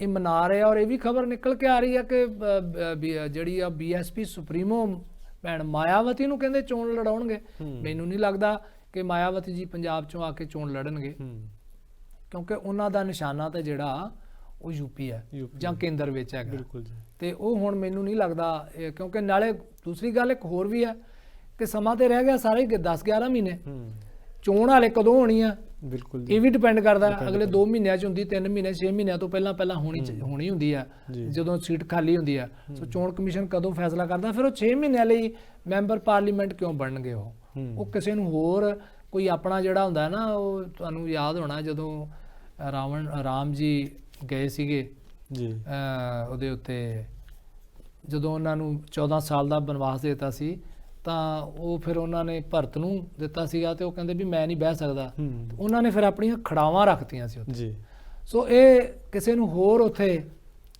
ਜਿਹੜਾ ਉਹ ਬਿਠਾ ਸਕਦੇ ਆ, ਨਵਾਂ ਲੀਡਰ ਕੋਈ ਪੈਦਾ ਕਰ ਸਕਦਾ। ਪਰ ਵੱਡੀ ਗੱਲ ਇਹ ਆ ਕਿ ਤੁਹਾਡਾ ਬੇਸ ਪਹਿਲਾਂ ਖਤਮ ਹੋ ਗਿਆ ਹੋਇਆ। ਚੰਗੀ ਗੱਲ ਹੈ, ਰੁੱਸਿਆਂ ਨੂੰ ਤਾਂ ਮਨਾਓ, ਪਰ ਇਹ ਵੇਖੋ ਤੁਹਾਨੂੰ ਹੁਣ ਤੱਕ ਪਤਾ ਲੱਗ ਗਿਆ ਹੋਣਾ ਕਿ ਇਹ ਜਿਹੜਾ ਤੁਹਾਡੇ ਨਾਲ ਹਾਲ ਹੋਇਆ ਪਾਰਟੀ ਨਾਲ, ਇਹਦਾ ਅਸਲੀ ਕਾਰਨ ਕੀ ਆ। ਜਦੋਂ ਤੁਸੀਂ ਉਹ ਲੱਭ ਲਓਗੇ ਫਿਰ ਰੁੱਸੇ ਤੁਹਾਡੇ ਨਾਲ ਆਪਣੇ ਆਪ ਜੁੜ ਆ ਜਾਣਗੇ, ਬਿਲਕੁਲ ਆਪਣੇ ਆਪ ਆ ਜਾਣਗੇ। ਕਿੱਥੇ ਗਲਤੀਆਂ ਤੁਹਾਡੀ ਪਾਰਟੀ ਨੇ ਕੀਤੀਆਂ ਕਿ ਤੁਸੀਂ ਬਿਲਕੁਲ ਹੀ ਥੱਲੇ ਜਿਹੜੇ ਆ ਉਹ ਲੱਗ ਗਏ ਹੋਏ। ਜੀ ਵੈਸੇ ਕਾਲਰ ਜੁੜ ਚੁੱਕੇ ਨੇ ਜੀ। ਜੀ ਹੈਲੋ ਹਾਂਜੀ, ਸਤਿ ਸ੍ਰੀ ਅਕਾਲ ਜੀ ਬਾਈ ਜੀ। ਜੀ। ਸਤਿ ਸ਼੍ਰੀ ਅਕਾਲ। ਇਹ ਤਾਂ ਜੀ ਬਹੁਤ ਵੱਡਾ ਬਾਦਲਾਂ ਦਾ ਤੌਲਾ ਰੱਖਿਆ ਵਾ ਜੀ। ਇਹਨਾਂ ਦੇ ਪੈਰ ਲੱਗਣੇ ਬਹੁਤ ਔਖੇ ਆ। ਜਿਹੜੇ ਸਿੱਖ ਜਗਤ ਆ ਗਿਆ, ਉਹ ਕੁੱਲ ਹਿੰਦੂ ਸਿੱਖ ਸਭ ਜਾਣਦਾ। ਇਹਨਾਂ ਨੇ ਪਿਓ ਪੁੱਤਾਂ ਨੇ ਕੋਈ ਨਹੀਂ ਦੱਸਿਆ ਹਜੇ ਤੱਕ। ਮੋਦੀ ਨੂੰ ਸਹੀ ਨਹੀਂ ਦੱਸ ਸਕੇ ਸਾਡੇ ਸਿੱਖਾਂ ਦਾ ਇਤਿਹਾਸ, ਵੀ ਕਿਹੜੇ ਦੇਸ਼ ਨਾਲ ਦੱਸਣਾ ਵੀ ਇਹ ਪਿਓ ਪੁੱਤ ਵੀ ਕਿਹੜੇ ਦੇਸ਼ ਨਾਲ ਸਾਡਾ ਸਮਝੌਤਾ ਹੋਇਆ ਵਾ ਸਿੱਖਾਂ ਦਾ। ਆਪਣੀ ਆਜ਼ਾਦੀ ਵੇਲੇ ਕਿਹੜੇ ਸਿੱਖਾਂ ਨੇ ਕਰੀ ਆ। ਤੇ ਗੁਰੂ ਗ੍ਰੰਥ ਸਾਹਿਬ ਵਿੱਚ ਮੈਨੂੰ ਲੜੀਵਾਰ ਚ ਦਿਖਾਉਣਾ, ਇਹਨਾਂ ਦੀਆਂ ਸਤਿਕਾਰ ਕਮੇਟੀਆਂ ਨੇ ਐਡਾ ਵੱਡਾ ਪਾਪ ਕੀਤਾ ਜੀ। ਹੱਥ ਲਿਖਤ ਗੁਰੂ ਗ੍ਰੰਥ ਸਾਹਿਬ ਲਿਆ ਕੇ ਉਹ ਛਾੜ ਤੇ ਪੜ੍ਹਨੇ ਇਹਨਾਂ ਨੂੰ ਆਉਂਦੇ ਨਹੀਂ ਸੀ। ਕਹਿੰਦੇ ਜੀ ਇਹ ਮਤਲਬ ਇਹ ਬਿਰਧ ਹੋ ਗਏ। ਉਹਨਾਂ ਦਾ ਕਾਗਜ਼ੀ ਹਜ਼ਾਰ ਸਾਲ ਖਰਾਬ ਹੋਣ ਵਾਲਾ ਨਹੀਂ ਸੀ ਜੀ। ਇਹ ਤਾਂ ਜੀ ਬਹੁਤ ਬਸ ਇਹਨਾਂ ਨੇ ਆਪਦਾ ਟੱਬਰ ਪਾਲਿਆ। ਇਹ ਹੁਣ ਦਸੀਫਾ ਦੇ ਕੇ ਪਰੇ ਹੋ ਜਾਣ। ਹੋ ਸਕਦਾ ਪ੍ਰਮਾਤਮਾ ਜਾਂ ਜਨਤਾ ਇਹਨਾਂ ਨੂੰ ਮਾਫ ਕਰ ਦੇਣ। ਨਹੀਂ ਇਹਨਾਂ ਦਾ ਇਹਨਾਂ ਦਾ ਜਾਂ ਕੈਪਟਨ ਦਾ ਆਉਣਾ ਜਿਹਨੇ ਪ੍ਰਮਾਤਮਾ ਦੀ ਸਹੁੰ ਖਾ ਕੇ ਉਹ ਕਰ ਲਈ, ਸਿੱਖ ਬੰਦਾ ਉਹ ਤੇ ਜਾਂ ਹਿੰਦੂ ਤੇ ਜੂਗਾ ਨਹੀਂਗਾ ਜੀ। ਬਿਲਕੁਲ ਜੀ ਬਿਲਕੁਲ। ਦੇਖੋ ਹੁਣ ਤੁਸੀਂ ਜਿਹੜੀ ਗੱਲ ਕੀਤੀ ਸੀ ਕਿ ਅਕਾਲੀ ਦਲ ਆਪਣੇ ਵਰਕਰਾਂ ਨੂੰ ਮਨਾ ਰਿਹਾ, ਦੇਖੋ ਲੀਡਰ ਉਹ ਹੁੰਦਾ ਜਿਹੜਾ ਆਪਣੇ ਲੋਕਾਂ ਦੀ ਨਬਜ਼ ਪਛਾਣ ਲਵੇ। ਤੇ ਤੁਸੀਂ ਆ ਹੁਣੇ ਜਿਹੜੀ ਗੱਲ ਕੀਤੀ ਇਹਨਾਂ ਨੇ, ਇਹ ਤੋਂ ਨਬਜ਼ ਪਛਾਣਨੀ ਚਾਹੀਦੀ ਆ ਕਿ ਲੋਕ ਜਿਹੜੀ ਬੇਅਦਬੀ ਵਾਲਾ ਕਾਂਡ ਹੋਇਆ ਉਹਨੂੰ ਨਹੀਂ ਭੁੱਲੇ। ਉਹ ਸਿਰਫ ਸਿੱਖ ਹੀ ਨਹੀਂ ਭੁੱਲੇ ਹੈਗੇ, ਹਿੰਦੂ ਪਰਿਵਾਰ ਬਹੁਤ ਸਾਰੇ ਪਰਿਵਾਰ ਆ ਜਿਹੜੇ ਸਿੱਖਾਂ ਨਾਲ ਜੁੜੇ ਹੋਏ ਆ, ਗੁਰਦੁਆਰਿਆਂ ਧਾਮਾਂ ਨਾਲ ਜੁੜੇ ਆ, ਉਹ ਜਾਂਦੇ ਆ, ਮੱਥਾ ਟੇਕਦੇ ਆ। ਉਹਨਾਂ ਦੇ ਵੀ ਦਿਲਾਂ ਨੂੰ ਜਿਹੜਾ ਉਹ ਵਿਲੁੰਦਰਿਆ ਉਸ ਘਟਨਾ ਨੇ ਜਿਹੜੀ ਬੁਰਜ ਜਵਾਹਰ ਸਿੰਘ ਵਾਲਾ 'ਚ ਹੋਈ। ਔਰ ਉਸ ਤੋਂ ਬਾਅਦ ਘਟਨਾ ਵਾਪਰੀ 14 ਅਕਤੂਬਰ 2015 ਨੂੰ ਗੋਲੀ ਚੱਲੀ, 2 ਸਿੰਘ ਸ਼ਹੀਦ ਹੋਏ, ਗੋਲੀਬਾਰੀ ਹੋਈ ਉੱਥੇ ਕੋਟਕਪੂਰਾ ਦੇ ਵਿੱਚ। ਔਰ ਉੱਥੋਂ ਤੱਕ ਅਸੀਂ ਮੰਨਦੇ ਹਾਂ ਕਿ ਉਹ ਘਟਨਾ ਹੋ ਗਈ, ਪਰ ਲੋਕਾਂ ਨੂੰ ਇਨਸਾਫ ਦਿਵਾਉਣ ਦੇ ਲਈ ਸਰਕਾਰਾਂ ਨੇ ਕੀ ਕੀਤਾ, ਜਿਹੜੀ ਆ ਉਹ ਸ਼੍ਰੋਮਣੀ ਅਕਾਲੀ ਦਲ ਦੀ ਸਰਕਾਰ ਵੀ ਫੇਲ ਹੋਈ, ਉਸ ਤੋਂ ਬਾਅਦ ਕਾਂਗਰਸ ਵੀ ਫੇਲ ਹੋਈ, ਉਸ ਤੋਂ ਬਾਅਦ ਚੰਨੀ ਜੀ ਵੀ ਆਏ, ਉਹ ਵੀ ਫੇਲ ਹੋਏ, ਤੇ ਹੁਣ ਉਸ ਤੋਂ ਬੁਰੀ ਤਰ੍ਹਾਂ ਫੇਲ ਹੋ ਰਹੀ ਹੈ ਆਮ ਆਦਮੀ ਪਾਰਟੀ ਦੀ ਸਰਕਾਰ ਪੰਜਾਬ ਦੇ ਵਿੱਚ। ਲੋਕਾਂ ਦੀ ਨਬਜ਼ ਪਛਾਣਨ ਦੀ ਲੋੜ ਹੈ। ਉਹਦਾ ਇਨਸਾਫ ਜਿੰਨਾ ਚਿਰ ਨਹੀਂ ਮਿਲੂਗਾ ਉਹਨਾਂ ਚਿਰ ਸ਼ਾਇਦ ਅਕਾਲੀ ਦਲ ਨੂੰ ਲੋਕਾਂ ਦਾ ਜਿਹੜੀ ਸਹਿਮਤੀ ਆ ਨਾ ਉਹ ਬੜੀ ਮੁਸ਼ਕਲ ਹੈ, ਕਿਉਂਕਿ ਇਹ ਗੱਲ ਨਿਕਲ ਕੇ ਆ ਰਹੀ ਹੈ ਬਾਹਰ ਅਕਾਲੀ ਦਲ ਚੋਂ ਕਿ ਅਕਾਲੀ ਦਲ ਦੇ ਵਿੱਚ ਇੱਕ ਉਹਨਾਂ ਨੇ ਕਮੇਟੀ ਬਣਾਈ ਆ ਸਿੱਖ ਮਸਲਿਆਂ ਨੂੰ, ਪੰਥਕ ਮਸਲਿਆਂ ਨੂੰ, ਤਾਂ ਸ਼ਾਇਦ ਉਸ ਕਮੇਟੀ ਤੋਂ ਇਹ ਕਵਾ ਦੇਣਗੇ ਕਿ ਸ਼੍ਰੋਮਣੀ ਅਕਾਲੀ ਦਲ ਅਕਾਲ ਤਖਤ ਤੇ ਪੇਸ਼ ਹੋ ਕੇ ਮਾਫੀ ਮੰਗ ਲਵੇ। ਤੇ ਇਹ ਇੱਕ ਢੰਗ ਲੱਭ ਰਹੇ ਆ, ਸਾਨੂੰ ਇੰਜ ਲੱਗਦਾ। ਔਰ ਇਹ ਵੀ ਖਬਰ ਆ ਰਹੀ ਹੈ ਕਿ ਵਿੱਚੋਂ ਵਿੱਚ ਲੀਡਰਾਂ ਨੇ ਕਿਹਾ ਹੈ ਕਿ ਸਾਨੂੰ ਅਕਾਲ ਤਖਤ ਤੇ ਪੇਸ਼ ਹੋ ਕੇ ਆਪਣੀ ਭੁੱਲ ਬਖਸ਼ਾਉਣੀ ਚਾਹੀਦੀ ਹੈ। ਦੇਖੋ ਅਸੀਂ ਇਹ ਨਹੀਂ ਕਹਿੰਦੇ ਕਿ ਤੁਸੀਂ ਬੇਅਦਬੀ ਕਰਾਈ ਹੈ, ਕਿਉਂਕਿ ਉਹ ਤਾਂ ਇਨਵੈਸਟੀਗੇਸ਼ਨ, ਇਹ ਤਾਂ ਲੋਕ ਕਹਿੰਦੇ ਨੇ, ਇਹ ਲੋਕਾਂ ਦਾ ਰਾਏ ਹੈ ਕਿ ਜੀ ਤੁਸੀਂ ਜ਼ਿੰਮੇਵਾਰ ਹੋ, ਅਕਾਲੀ ਦਲ ਜ਼ਿੰਮੇਵਾਰ ਹੈ। ਪਰ ਉਹ ਕਹਿੰਦੇ ਆ ਕਿ ਇਹ ਢੰਗ ਹੈ ਕਿ ਤੁਹਾਡੇ ਉਤੋਂ ਉਹਨਾਂ ਚਿਰ ਇਹ ਕਲੰਕ ਨਹੀਂ ਲੱਥਣਾ ਅਕਾਲੀ ਦਲ ਤੋਂ, ਜਿਹੜੀ ਆਪਣੇ ਆਪ ਨੂੰ ਸਿੱਖਾਂ ਦੀ ਪਾਰਟੀ ਕਹਿੰਦੀ ਹੈ। ਸੋ ਇਹਦੇ ਲਈ ਤੁਹਾਨੂੰ ਉੱਥੇ ਚਲਿਆ ਜਾਣਾ ਚਾਹੀਦਾ ਹੈ। ਵਿੱਚੋਂ ਆਵਾਜ਼ਾਂ ਉੱਠ ਰਹੀਆਂ ਨੇ, ਔਰ ਹੋ ਸਕਦਾ ਆਉਣ ਵਾਲੇ ਦਿਨਾਂ ਵਿੱਚ ਅਕਾਲੀ ਦਲ ਲੀਡਰਸ਼ਿਪ ਜਿਹੜੀ ਹੈ ਉਹ ਇਸ ਤਰ੍ਹਾਂ ਦਾ ਕੋਈ ਫੈਸਲਾ ਜਿਹੜਾ ਉਹ ਕਰ ਲਵੇ। ਬਿਲਕੁਲ ਜੀ। ਤੇ ਦੂਜੇ ਪਾਸੇ ਖੇਤੀਬਾੜੀ ਮੰਤਰੀ ਕੁਲਦੀਪ ਸਿੰਘ ਧਾਲੀਵਾਲ ਕਹਿੰਦੇ ਕਿ ਪੰਜਾਬ ਨੂੰ ਅਸੀਂ 100% ਜਿਹੜਾ ਪ੍ਰਦੂਸ਼ਣ ਮੁਕਤ ਕਰ ਦੇਵਾਂਗੇ ਜੀ। ਕੀ ਲੱਗਦਾ ਜੀ, ਕਾਮਯਾਬ ਹੋਣਗੇ ਜੀ? ਦੇਖੋ ਮੰਤਰੀ ਜਾਂ ਦੂਸਰੇ ਲੀਡਰ, ਇਹਨਾਂ ਦੇ ਜਿਹੜੇ ਬਿਆਨ ਹੁੰਦੇ ਆ ਜੀ, ਇਹਨਾਂ ਨੂੰ ਘੋਖਣਾ ਪੈਂਦਾ। ਤੁਸੀਂ ਦੇਖੋ ਅੱਜ ਤੱਕ 100% ਕੀ ਹੋ ਸਕਦਾ, ਕੀ ਇਹ ਸੰਭਵ ਹੈਗਾ ਕਿ ਪੰਜਾਬ ਦੇ ਵਿੱਚ ਪ੍ਰਦੂਸ਼ਣ 100% ਖਤਮ ਹੋ ਜਾਏ? ਇਹ ਤਾਂ ਕੋਈ ਦੇਸ਼ ਨਹੀਂ ਅੱਜ ਤੱਕ ਖਤਮ ਕਰ ਸਕਿਆ। ਬਿਲਕੁਲ। ਤੁਸੀਂ ਖੇਤੀ ਦੇ ਵਿੱਚ ਤਾਂ ਮੰਨਿਆ ਕਿ ਤੁਸੀਂ ਖੇਤੀ ਵਾਲੇ ਪੁਆਇੰਟ ਆਫ ਵਿਊ ਤੋਂ ਵੀ ਜੇ ਤੁਸੀਂ ਕਹਿ ਦੋਗੇ ਨਾ ਕਿ ਅਸੀਂ ਇਹ 'ਚ ਖਤਮ ਕਰ ਦਿਆਂਗੇ, ਖੇਤੀ 'ਚ ਵੀ ਨਹੀਂ ਖਤਮ ਹੋਣਾ, ਕਿਉਂਕਿ ਖੇਤੀ 'ਚ ਪ੍ਰਦੂਸ਼ਣ ਸਿਰਫ ਪਰਾਲੀ ਤੇ ਨਾੜ ਨਾਲ ਨਹੀਂ ਹੁੰਦਾ। ਖੇਤੀ 'ਚ ਪ੍ਰਦੂਸ਼ਣ ਜਿਹੜੀਆਂ ਅਸੀਂ ਜ਼ਹਿਰਾਂ ਸਪਰੇਅ ਕਰਦੇ ਆ, ਜਿਹੜੀਆਂ ਅਸੀਂ ਦਵਾਈਆਂ ਪਾਉਂਦੇ ਆ, ਉਹਨਾਂ ਨਾਲ ਹੁੰਦਾ। ਜਿਹੜੇ ਸਾਡੇ ਟਰੈਕਟਰ ਚੱਲਦੇ ਆ ਉਹਨਾਂ 'ਚੋਂ ਵੀ ਧੂੰਆਂ ਨਿਕਲਦਾ, ਇੰਜਣਾਂ 'ਚੋਂ ਧੂੰਆਂ ਨਿਕਲਦਾ, ਜਨਰੇਟਰ ਸਾਡੇ ਚੱਲਦੇ ਆ, ਇੰਡਸਟਰੀ ਸਾਡੇ ਪੰਜਾਬ 'ਚ ਚੱਲਦੀ ਰਹੀ ਹੈ, ਕਈ ਤਰ੍ਹਾਂ ਦਾ ਪ੍ਰਦੂਸ਼ਣ ਹੈ। ਦੇਖੋ ਉਹਨਾਂ ਦਾ ਕਹਿਣ ਦਾ ਭਾਵ ਇਹ ਆ 100 ਤਾਂ ਨਹੀਂ, ਉਹਨਾਂ ਦਾ ਮਤਲਬ ਇਹ ਵੀ ਅਸੀਂ ਬਹੁਤ ਘਟਾ ਦਿਆਂਗੇ ਜਿਹਦੇ ਵਿੱਚ ਮਨੁੱਖ ਜੀ ਸਕਦੇ ਆ। ਬਿਲਕੁਲ ਸੋ ਇਹਨੂੰ 100% ਨੂੰ ਇਹ ਨਾ ਸਮਝਿਆ ਜਾਵੇ ਕਿ ਉਹ ਕਹਿੰਦੇ ਬਿਲਕੁਲ ਹੀ ਖਤਮ, ਬਿਲਕੁਲ ਤਾਂ ਖਤਮ ਹੋ ਹੀ ਨਹੀਂ ਸਕਣਾ। ਲੇਕਿਨ ਇਹ ਗੱਲ ਚੰਗੀ ਹੈ ਕਿ ਉਹਨਾਂ ਨੇ ਕੋਸ਼ਿਸ਼ ਕੀਤੀ ਹੈ ਇਸ ਗੱਲ ਦੀ ਕਿ ਅਸੀਂ ਜਿਹੜਾ ਉਹ ਘੁੱਦੇ ਦੇ ਵਿੱਚ ਇੱਕ ਨੇੜੇ ਫੈਕਟਰੀ ਲੱਗ ਰਹੀ ਹੈ ਉੱਥੇ ਬਾਇਓਮਾਸ ਦੀ, ਉਹਦੇ ਉੱਤੇ ਬੋਲ ਰਹੇ ਸੀ ਉਹ। ਇਸ ਤਰ੍ਹਾਂ ਦੇ ਹੋਰ ਵੀ ਪ੍ਰੋਜੈਕਟ ਪੰਜਾਬ ਦੇ ਵਿੱਚ ਲੱਗਣ ਆ ਰਹੇ ਆ। ਜੇ ਅਸੀਂ ਵਾਤਾਵਰਣ ਨੂੰ ਬਚਾ ਲਿਆ ਤੇ ਫਿਰ ਅਸੀਂ ਸਮਝਾਂਗੇ ਕਿ ਅਸੀਂ ਬਹੁਤ ਕੁਝ ਕਰ ਲਾਂਗੇ। ਜੇਕਰ ਤੁਸੀਂ ਜਿੱਥੇ ਰਹਿਣਾ ਉੱਥੇ ਤੁਸੀਂ ਸਾਹ ਨਹੀਂ ਲੈ ਸਕਦੇ, ਪਾਣੀ ਤੁਹਾਡੇ ਗੰਦਲੇ ਹੋ ਗਏ ਆ, ਮਿੱਟੀ ਤੁਹਾਡੀ ਜ਼ਹਿਰੀਲੀ ਹੋ ਗਈ ਹੈ, ਸਬਜ਼ੀਆਂ, ਫਲਾਂ, ਦਾਲਾਂ, ਅਨਾਜ ਦੇ ਵਿੱਚ ਤੁਹਾਡੀਆਂ ਦਵਾਈਆਂ ਆ ਰਹੀਆਂ ਨੇ, ਤਾਂ ਫਿਰ ਉੱਥੇ ਰਹਿਣਾ ਬੜਾ ਮੁਸ਼ਕਲ ਹੈ। ਇਹਦੇ ਲਈ ਇਕੱਲੀ ਸਰਕਾਰ ਹੀ ਕਾਮਯਾਬ ਨਹੀਂ ਹੋ ਸਕਦੀ ਮਨਦੀਪ ਜੀ, ਇਹਦੇ ਲਈ ਲੋਕਾਂ ਦਾ ਵੀ ਬੜਾ ਜਿਹੜਾ ਰੋਲ ਹੈ। ਖਾਸ ਤੌਰ ਤੇ ਜਿਹੜੇ ਸਾਡੇ ਕਿਸਾਨ ਨੇ ਉਹਨਾਂ ਨੂੰ ਚਾਹੀਦਾ ਹੈ ਕਿ ਜਿੰਨੀਆਂ ਦਵਾਈਆਂ ਦੀ ਸਿਫਾਰਿਸ਼ ਕੀਤੀ ਹੈ, ਜਿਹੜੀ ਸਪਰੇਅ ਦੀ, ਉਨਾ ਹੀ ਕਰਨਾ ਚਾਹੀਦਾ, ਵੱਧ ਨਾ ਕਰਨ। ਇਹਦੇ ਨਾਲ ਅਸੀਂ ਬਹੁਤ ਸਾਰਾ ਜਿਹੜਾ ਇਹਦੇ ਉੱਤੇ ਕਾਬੂ ਪਾਉਣ ਦੇ ਵਿੱਚ ਸਰਕਾਰ ਦੀ ਮਦਦ ਕਰ ਸਕਦੇ ਹਾਂ, ਸਮਾਜ ਦੀ ਮਦਦ ਜਿਹੜੀ ਕਰ ਸਕਦੇ ਹਾਂ। ਬਿਲਕੁਲ ਜੀ। ਤੇ ਵੜਾ ਸਾਹਿਬ ਕਾਲਰ ਜੁੜ ਚੁੱਕੇ ਨੇ ਜੀ। ਜੀ ਹੈਲੋ। ਹਾਂਜੀ ਸਤਿ ਸ਼੍ਰੀ ਅਕਾਲ ਜੀ। ਸਤਿ ਸ਼੍ਰੀ ਅਕਾਲ ਜੀ। ਜੀ ਜੀ। ਹਾਂਜੀ ਸਰ, ਮੈਂ ਕਿਹਾ ਭਗਵੰਤ ਮਾਨ ਜਿੱਦਾਂ ਦੂਜੇ ਸੂਬੇ 'ਚ ਭੱਜਿਆ ਫਿਰਦਾ ਬਈ ਇੱਥੇ ਪ੍ਰੋਜੈਕਟ ਲਿਆਉਣ ਨੂੰ, ਤੇ ਆਪਣੇ ਬੇਸ ਤੇ ਗਵਰਨਮੈਂਟ ਕਿਉਂ ਨਹੀਂ ਹੈਗਾ ਆਪਣੇ ਬੇਸ ਤੇ ਪ੍ਰੋਜੈਕਟ ਲਾਉਂਦੀ? ਛੋਟੇ ਛੋਟੇ ਟਮਾਟਰਾਂ ਦਾ ਪਲਾਂਟ ਲਾ ਲਵੇ ਜਿੱਥੋਂ ਕਿੰਨਾ ਸੋਸ ਤਿਆਰ ਹੁੰਦੀ ਆ, ਤੇ ਗੰਨੇ ਤੋਂ 20 ਚੀਜ਼ਾਂ ਬਣਦੀਆਂ, ਆਲੂਆਂ ਤੋਂ ਬਣਦੀਆਂ ਆ। ਤੇ ਆਪਾਂ ਜਿੱਧਰ ਜਿਹੜੇ ਜ਼ਿਲ੍ਹੇ ਦੇ ਵਿੱਚ ਜਿਹੜੀ ਚੀਜ਼ ਜ਼ਿਆਦਾ ਹੁੰਦੀ ਆ ਉਹਨਾਂ ਦੇ ਗਵਰਨਮੈਂਟ ਆਪਣੇ ਬੇਸ ਤੇ ਕਿਉਂ ਨਹੀਂ ਪ੍ਰੋਜੈਕਟ ਲਾਉਂਦੀ ਹੈਗੀ? ਲੋਕਾਂ ਨੂੰ ਰੁਜ਼ਗਾਰ ਮਿਲੂਗਾ ਤੇ ਨਾਲੇ ਤਾਂ ਗਵਰਨਮੈਂਟ ਨੂੰ ਵੀ ਪੈਸਾ ਜਾਊਗਾ ਤੇ ਲੋਕਾਂ ਨੂੰ ਵੀ ਰੁਜ਼ਗਾਰ ਮਿਲੂਗਾ, ਉਹ ਵੀ ਸੌਖੇ ਹੋਣਗੇ। ਇਹ ਦੂਜੇ ਲੈ ਕੇ ਤਾਂ ਫਿਰ ਅਗਲੇ ਪੰਜਾਬੀਆਂ ਨੂੰ ਕੰਮ ਤਾਂ ਜਦੋਂ ਮਰਜ਼ੀ ਕਹੀ ਜਾਣਗੇ, ਉਹ ਤਾਂ ਆਪਣੇ ਬੰਦੇ ਫਿੱਟ ਕਰਨੇ ਉਹਨਾਂ ਨੇ ਇੱਥੇ ਲਿਆ ਕੇ ਜੀ। ਇਹ ਕੋਈ ਬਹੁਤੀ ਵਧੀਆ ਗੱਲ ਨਹੀਂ ਹੈ ਜੀ। Thank you. ਨਹੀਂ, ਇੱਥੇ ਮੈਂ ਤੁਹਾਡੀ ਗੱਲ ਨਾਲ ਗੱਲ ਜੋੜਨੀ ਚਾਹਾਂਗਾ। ਇਹ ਤੁਹਾਡੀ ਗੱਲ ਦੇ ਵਿੱਚੋਂ ਜਿਹੜੀ ਗੱਲ ਅਸੀਂ ਕੱਢ ਰਹੇ ਹਾਂ ਨਾ, ਉਹਦਾ ਮਤਲਬ ਇਹ ਆ ਕਿ ਪੰਜਾਬੀ ਕੰਮ ਕਰਨਾ ਚਾਹੁੰਦਾ, ਉਹ ਚਾਹੁੰਦਾ ਕਿ ਸਾਡੇ ਕੋਲੇ ਇੱਥੇ ਪ੍ਰੋਜੈਕਟ ਲੱਗਣ ਤੇ ਅਸੀਂ ਕਰ ਲਾਂਗੇ। ਹੁਣ ਜਿਹੜੀ ਤੁਸੀਂ ਗੱਲ ਕੀਤੀ ਆ ਨਾ ਕਿ ਸਰਕਾਰ ਆਪ ਕਿਉਂ ਨਹੀਂ ਲਾਉਂਦੀ, ਸਰਕਾਰ ਕੋਲੇ ਇੰਨੇ ਸਾਧਨ ਨਹੀਂ ਹੈਗੇ, ਕਿਉਂਕਿ 3 ਲੱਖ ਕਰੋੜ ਤਾਂ ਕਰਜ਼ਾ ਪੰਜਾਬ ਦੇ ਉੱਤੇ ਚੜਿਆ ਹੋਇਆ। ਜਿਹੜੀ ਸਾਨੂੰ ਆਮਦਨ ਹੁੰਦੀ ਆ ਹਰ ਮਹੀਨੇ, ਉਹਦੇ ਵਿੱਚੋਂ ਸਾਡਾ ਜਿਹੜਾ 40% ਦੇ ਨੇੜੇ ਤੇੜੇ ਵਿਆਜ ਵਿੱਚ ਹੀ ਚਲਿਆ ਜਾਂਦਾ। ਅਸੀਂ ਤਨਖਾਹਾਂ ਵੀ ਦੇਣੀਆਂ ਨੇ, ਬਿਜਲੀ ਦੇ ਬਿੱਲ ਵੀ ਦੇਣੇ ਨੇ ਸਰਕਾਰ ਨੇ, ਪ੍ਰੋਜੈਕਟ ਵੀ ਲਾਉਣੇ ਆ, ਤੇ ਫਿਰ ਕਿੱਥੋਂ ਪੂਰਾ ਹੋਏਗਾ?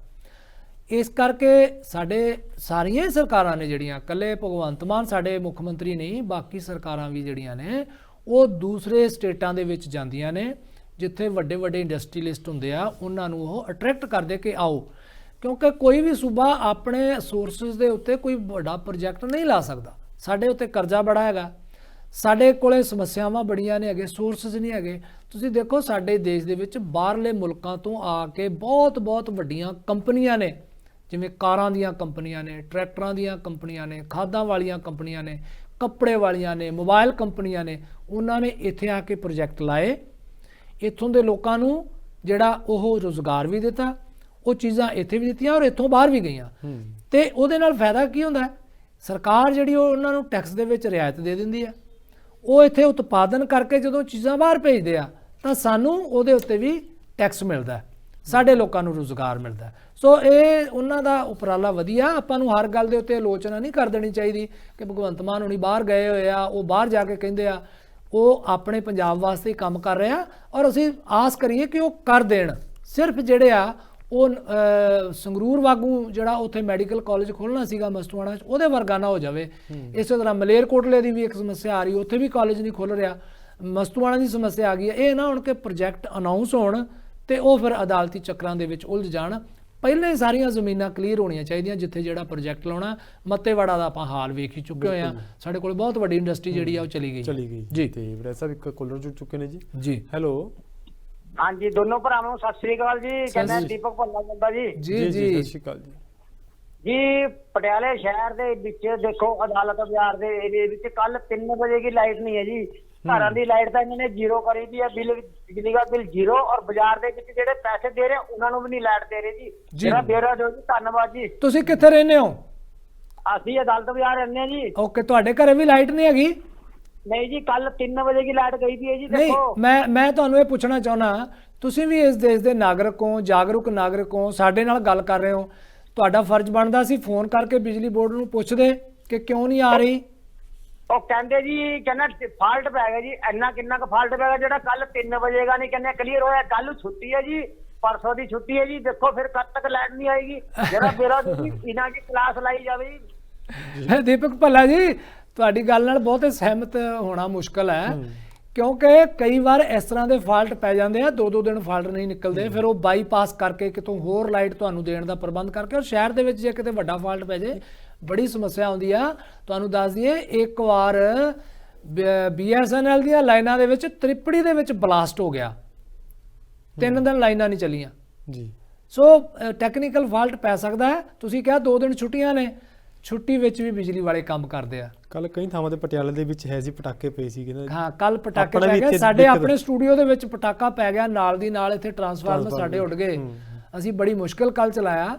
ਸੋ ਟੈਕਨੀਕਲ ਦੇ ਉੱਤੇ ਆਪਾਂ ਸਿੱਧਾ ਦੋਸ਼ ਜਿਹੜਾ ਭਗਵੰਤ ਮਾਨ ਨੂੰ ਨਾ ਦੇ ਦਈਏ ਕਿ ਜ਼ੀਰੋ ਬਿੱਲ ਆ ਗਿਆ ਤੇ ਸਾਡੀ ਬਿਜਲੀ ਬੰਦ ਹੋ ਗਈ, ਟੈਕਨੀਕਲ ਹੋ ਸਕਦੀ ਆ। ਤੁਹਾਨੂੰ ਵੀ ਪਤਾ ਕਰ ਲੈਣਾ ਚਾਹੀਦਾ ਕਿ ਕੀ ਵੱਡਾ ਫਾਲਟ ਪੈ ਗਿਆ। ਸੋ ਸਾਡੀ ਵੀ ਬੇਨਤੀ ਹੈ PSPL ਵਾਲਿਆਂ ਨੂੰ ਕਿ ਜਿਨ੍ਹਾਂ ਦੀ ਸਮੱਸਿਆ ਉਹਨਾਂ ਨੂੰ ਕਿਤੋਂ ਬਾਈਪਾਸ ਕਰ ਦਿਓ, ਕੁਝ ਇਲਾਕੇ ਵੰਡ ਦਿਓ, ਤਾਂ ਕਿ ਜਿਹੜੇ ਆ ਉਹ ਲੋਕ, ਕਿਉਂਕਿ ਠੰਡ ਬੜੀ ਹੈ ਇਹਨਾਂ ਦਿਨਾਂ ਦੇ ਵਿੱਚ, ਬਜ਼ੁਰਗਾਂ ਨੂੰ ਬੜੀ ਸਮੱਸਿਆ ਆਉਂਦੀ ਹੈ। ਬਜ਼ੁਰਗ ਹੈ, ਖਾਸ ਗਰਭਵਤੀ ਔਰਤਾਂ ਨੇ ਜਾਂ ਨਵੇਂ ਜਨਮੇ ਬੱਚੇ ਆ, ਉਹਨਾਂ ਨੂੰ ਲੋੜ ਹੁੰਦੀ ਹੈ ਇਹਨਾਂ ਚੀਜ਼ਾਂ ਦੀ। ਸੋ ਉਹਨਾਂ ਦਾ ਖਿਆਲ ਬਿਜਲੀ ਵਾਲਿਆਂ ਨੂੰ ਰੱਖਣਾ ਚਾਹੀਦਾ, ਔਰ ਉਹ ਆਸ ਕਰਦੇ ਹਾਂ ਕਿ ਉਹ ਜਲਦੀ ਇਹਨਾਂ ਦਾ ਕੰਮ ਜਿਹੜਾ ਉਹ ਕਰਨਗੇ ਜੀ। ਵੜਾ ਸਾਹਿਬ, ਦੂਜੇ ਪਾਸੇ ਕੌਮੀ ਹਾਕੀ ਖਿਡਾਰੀ ਕਹਿੰਦੇ ਗੋਦਾਮ ਦੇ ਵਿੱਚ ਪੱਲੇਦਾਰੀ ਕਰਨ ਦੇ ਲਈ ਮਜਬੂਰ ਹੈ ਜੀ। ਕਹਿੰਦੇ ਇਹ ਖਬਰ ਨੇ ਸੱਚਮੁੱਚ ਬਹੁਤ ਦੁੱਖ ਦਿੱਤਾ ਹੈ ਜੀ। ਇਹ ਫਰੀਦਕੋਟ ਦੀ ਖਬਰ ਹੈਗੀ ਹੈ। ਸਾਡਾ ਪੰਜਾਬ, ਤੁਸੀਂ ਸਾਰੇ ਜਾਣਦੇ ਹੋ ਕਿ ਜਦੋਂ 2002 ਦੇ ਵਿੱਚ ਕੈਪਟਨ ਅਮਰਿੰਦਰ ਸਿੰਘ ਆਏ ਸੀ, ਉਹਨਾਂ ਨੇ ਪੰਜਾਬ ਜਿਹੜੀਆਂ ਹਿੰਦ ਤੇ ਪਾਕ ਪੰਜਾਬ ਖੇਡਾਂ ਕਰਾਈਆਂ ਸੀ ਜੀ। ਉਹਨਾਂ ਦਾ ਪਤਾ ਨਹੀਂ ਕਿੱਥੇ ਗਈਆਂ, ਉਹ ਤੋਂ ਬਾਅਦ ਹੋਈਆਂ ਹੀ ਨਹੀਂ ਕਦੇ।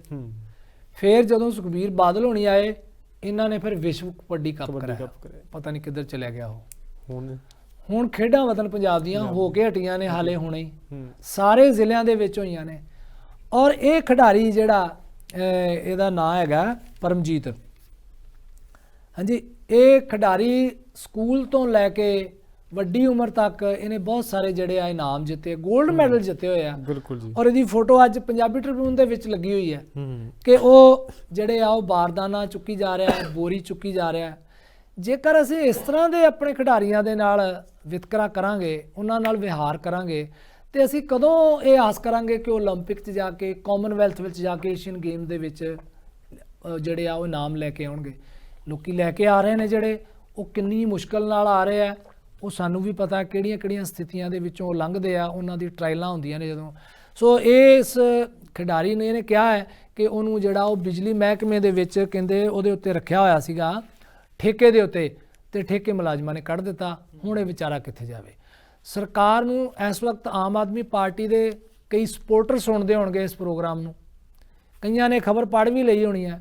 ਸੋ ਸਰਕਾਰ ਨੂੰ ਬੇਨਤੀ ਹੈ ਕਿ ਇਸ ਤਰ੍ਹਾਂ ਦੇ ਬਾਕੀ ਖਿਡਾਰੀ ਜਿਹੜੇ ਅੱਛੇ ਖਿਡਾਰੀ ਨੇ, ਜਿਨ੍ਹਾਂ ਨੇ ਅੱਛੇ ਇਨਾਮ ਜਿੱਤੇ ਹੋਏ ਆ, ਉਹਨਾਂ ਨੂੰ ਘੱਟੋ ਘੱਟ ਇਸ ਦੁਰਗਤੀ ਤੋਂ ਜਿਹੜਾ ਉਹ ਬਚਾ ਲਿਆ ਜਾਵੇ, ਇਸ ਜਲਾਲਤ ਤੋਂ ਬਚਾ ਲਿਆ ਜਾਵੇ।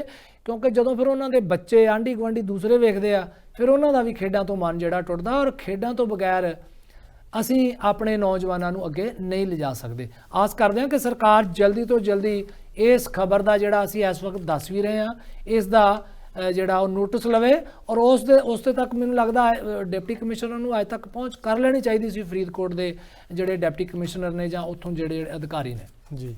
ਬੜਾ ਸਾਹਿਬ, ਕੀ ਲੱਗਦਾ ਪੰਜਾਬ ਦੇ ਵਿੱਚ ਜੋ ਮਾਨ ਸਾਹਿਬ ਨੇ ਕਿਹਾ ਸੀ ਕਿ ਪੰਜਾਬੀ ਲਾਗੂ ਕਰਾਂਗੇ, ਲਾਗੂ ਹੋ ਚੁੱਕੀ ਪੰਜਾਬ ਦੇ ਵਿੱਚ ਜੀ? ਦੇਖੋ, ਮਨਸ਼ਾ ਸਰਕਾਰ ਦਾ ਠੀਕ ਹੈ, ਔਰ ਸਰਕਾਰ ਨੇ ਇਹ ਗੱਲ ਕਹੀ ਸੀ ਕਿ ਜਿਹੜਾ ਹੁਣ ਇਸ ਵਰੇ ਅੰਤਰਰਾਸ਼ਟਰੀ ਭਾਸ਼ਾ ਦੇ ਮਾਤ ਭਾਸ਼ਾ ਦਿਵਸ ਮਨਾਇਆ ਜਾਣਾ, ਉਹ 21 ਫਰਵਰੀ ਨੂੰ ਮਨਾਇਆ ਜਾਣਾ। ਔਰ ਉਹਨਾਂ ਨੇ ਕਿਹਾ ਸੀ ਕਿ 21 ਫਰਵਰੀ ਤੱਕ ਸਾਰੇ ਦੁਕਾਨਦਾਰ, ਸਾਰੀਆਂ ਪ੍ਰਾਈਵੇਟ ਸੰਸਥਾਵਾਂ ਆਪਣੇ ਬੋਰਡ ਪੰਜਾਬੀ ਵਿੱਚ ਕਰ ਦੇਣੇ ਚਾਹੀਦੇ ਆ। ਮੁੱਖ ਮੰਤਰੀ ਨੂੰ ਕਹਿਣ ਦੀ ਲੋੜ ਹੀ ਨਹੀਂ ਪੈਣੀ ਚਾਹੀਦੀ ਸੀਗੀ। ਸੋ ਜੇ ਉਹਨਾਂ ਕਹਿ ਦਿੱਤਾ ਤੇ ਉਹਦੇ ਉੱਤੇ ਫੁੱਲ ਚੜਾਉਣੇ ਚਾਹੀਦੇ ਆ।